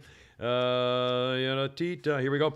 Fernando, loving the show from Houston, just says, howdy, boys. It said another thing, and thank you very much. And again, the post office box, you can look at thekimmershow.net on how you can donate to us. P.O. Box 1. P.O. Box, it's the Kimmer Media, P.O. Box 1432, 1432, Alpharetta, Georgia, Yes, sir. 30009. Flounder, find our bad text, as I say, our bad homosexual joke of the day. Oh, boy. How do you make a fruit punch? Call him a name. Goose him. All right, have you found January 1st. January 1st. January 1st. I feel like Ed McMahon here. January 1st. All right, let's see. January 1st. January 1st, even. Even. The It's doctor a and the month. baby and the pregnant lady. Date even. Okay, you got it. Oh, okay. There's a female doctor and a female patient because only females can have babies. Oh. I'll be the female doctor. All right. Would you like me to deliver the baby? No, thanks. We'll just take him home in a car.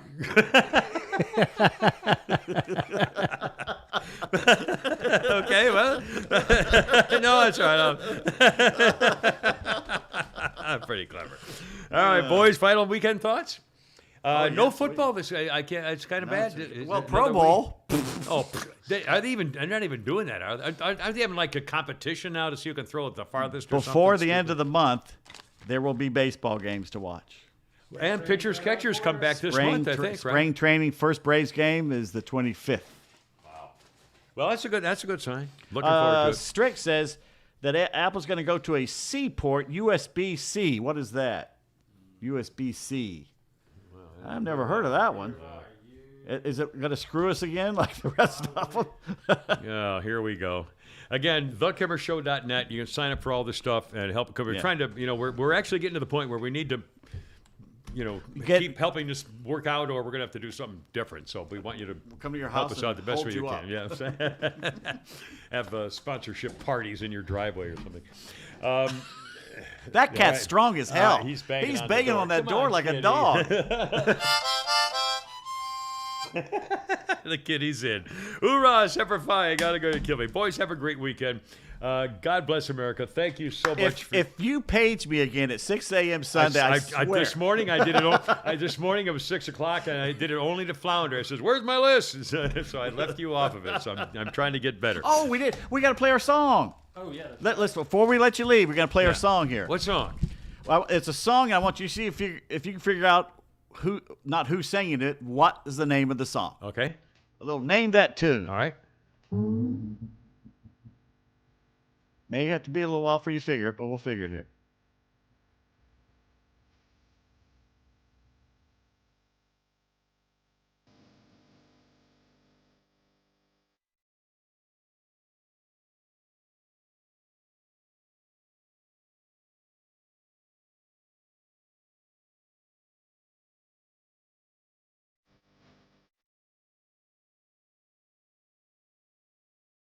All right.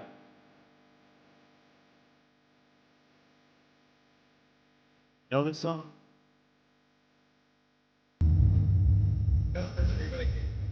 Don't say it right here.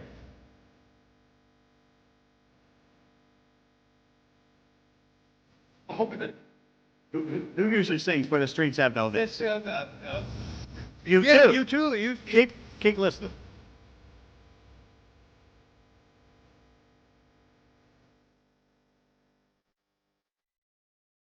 I've been at Wendy's yesterday, and I hear this in a Wendy's. Listen.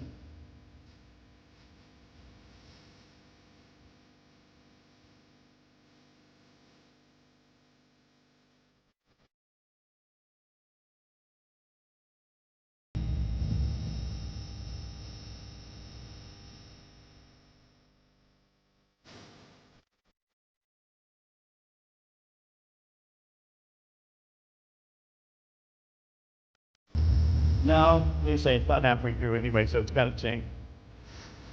Okay.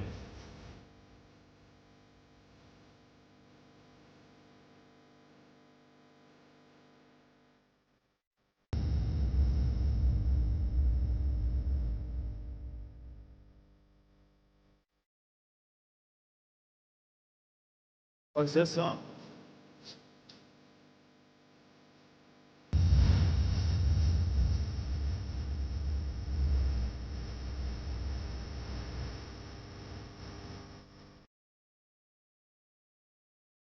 Oh my God! Yeah. Baby. Can't you wait for the time? Oh my God! I think the name. Frankie Valli. Frankie Valli. Yeah. They did a Oh my mashup God. of you two and Frankie. I'm sitting in a Wendy's going, am I going insane? Hell is that all? Or what song am I listening to here? Oh my God! And they did it when, in the 80s or 90s?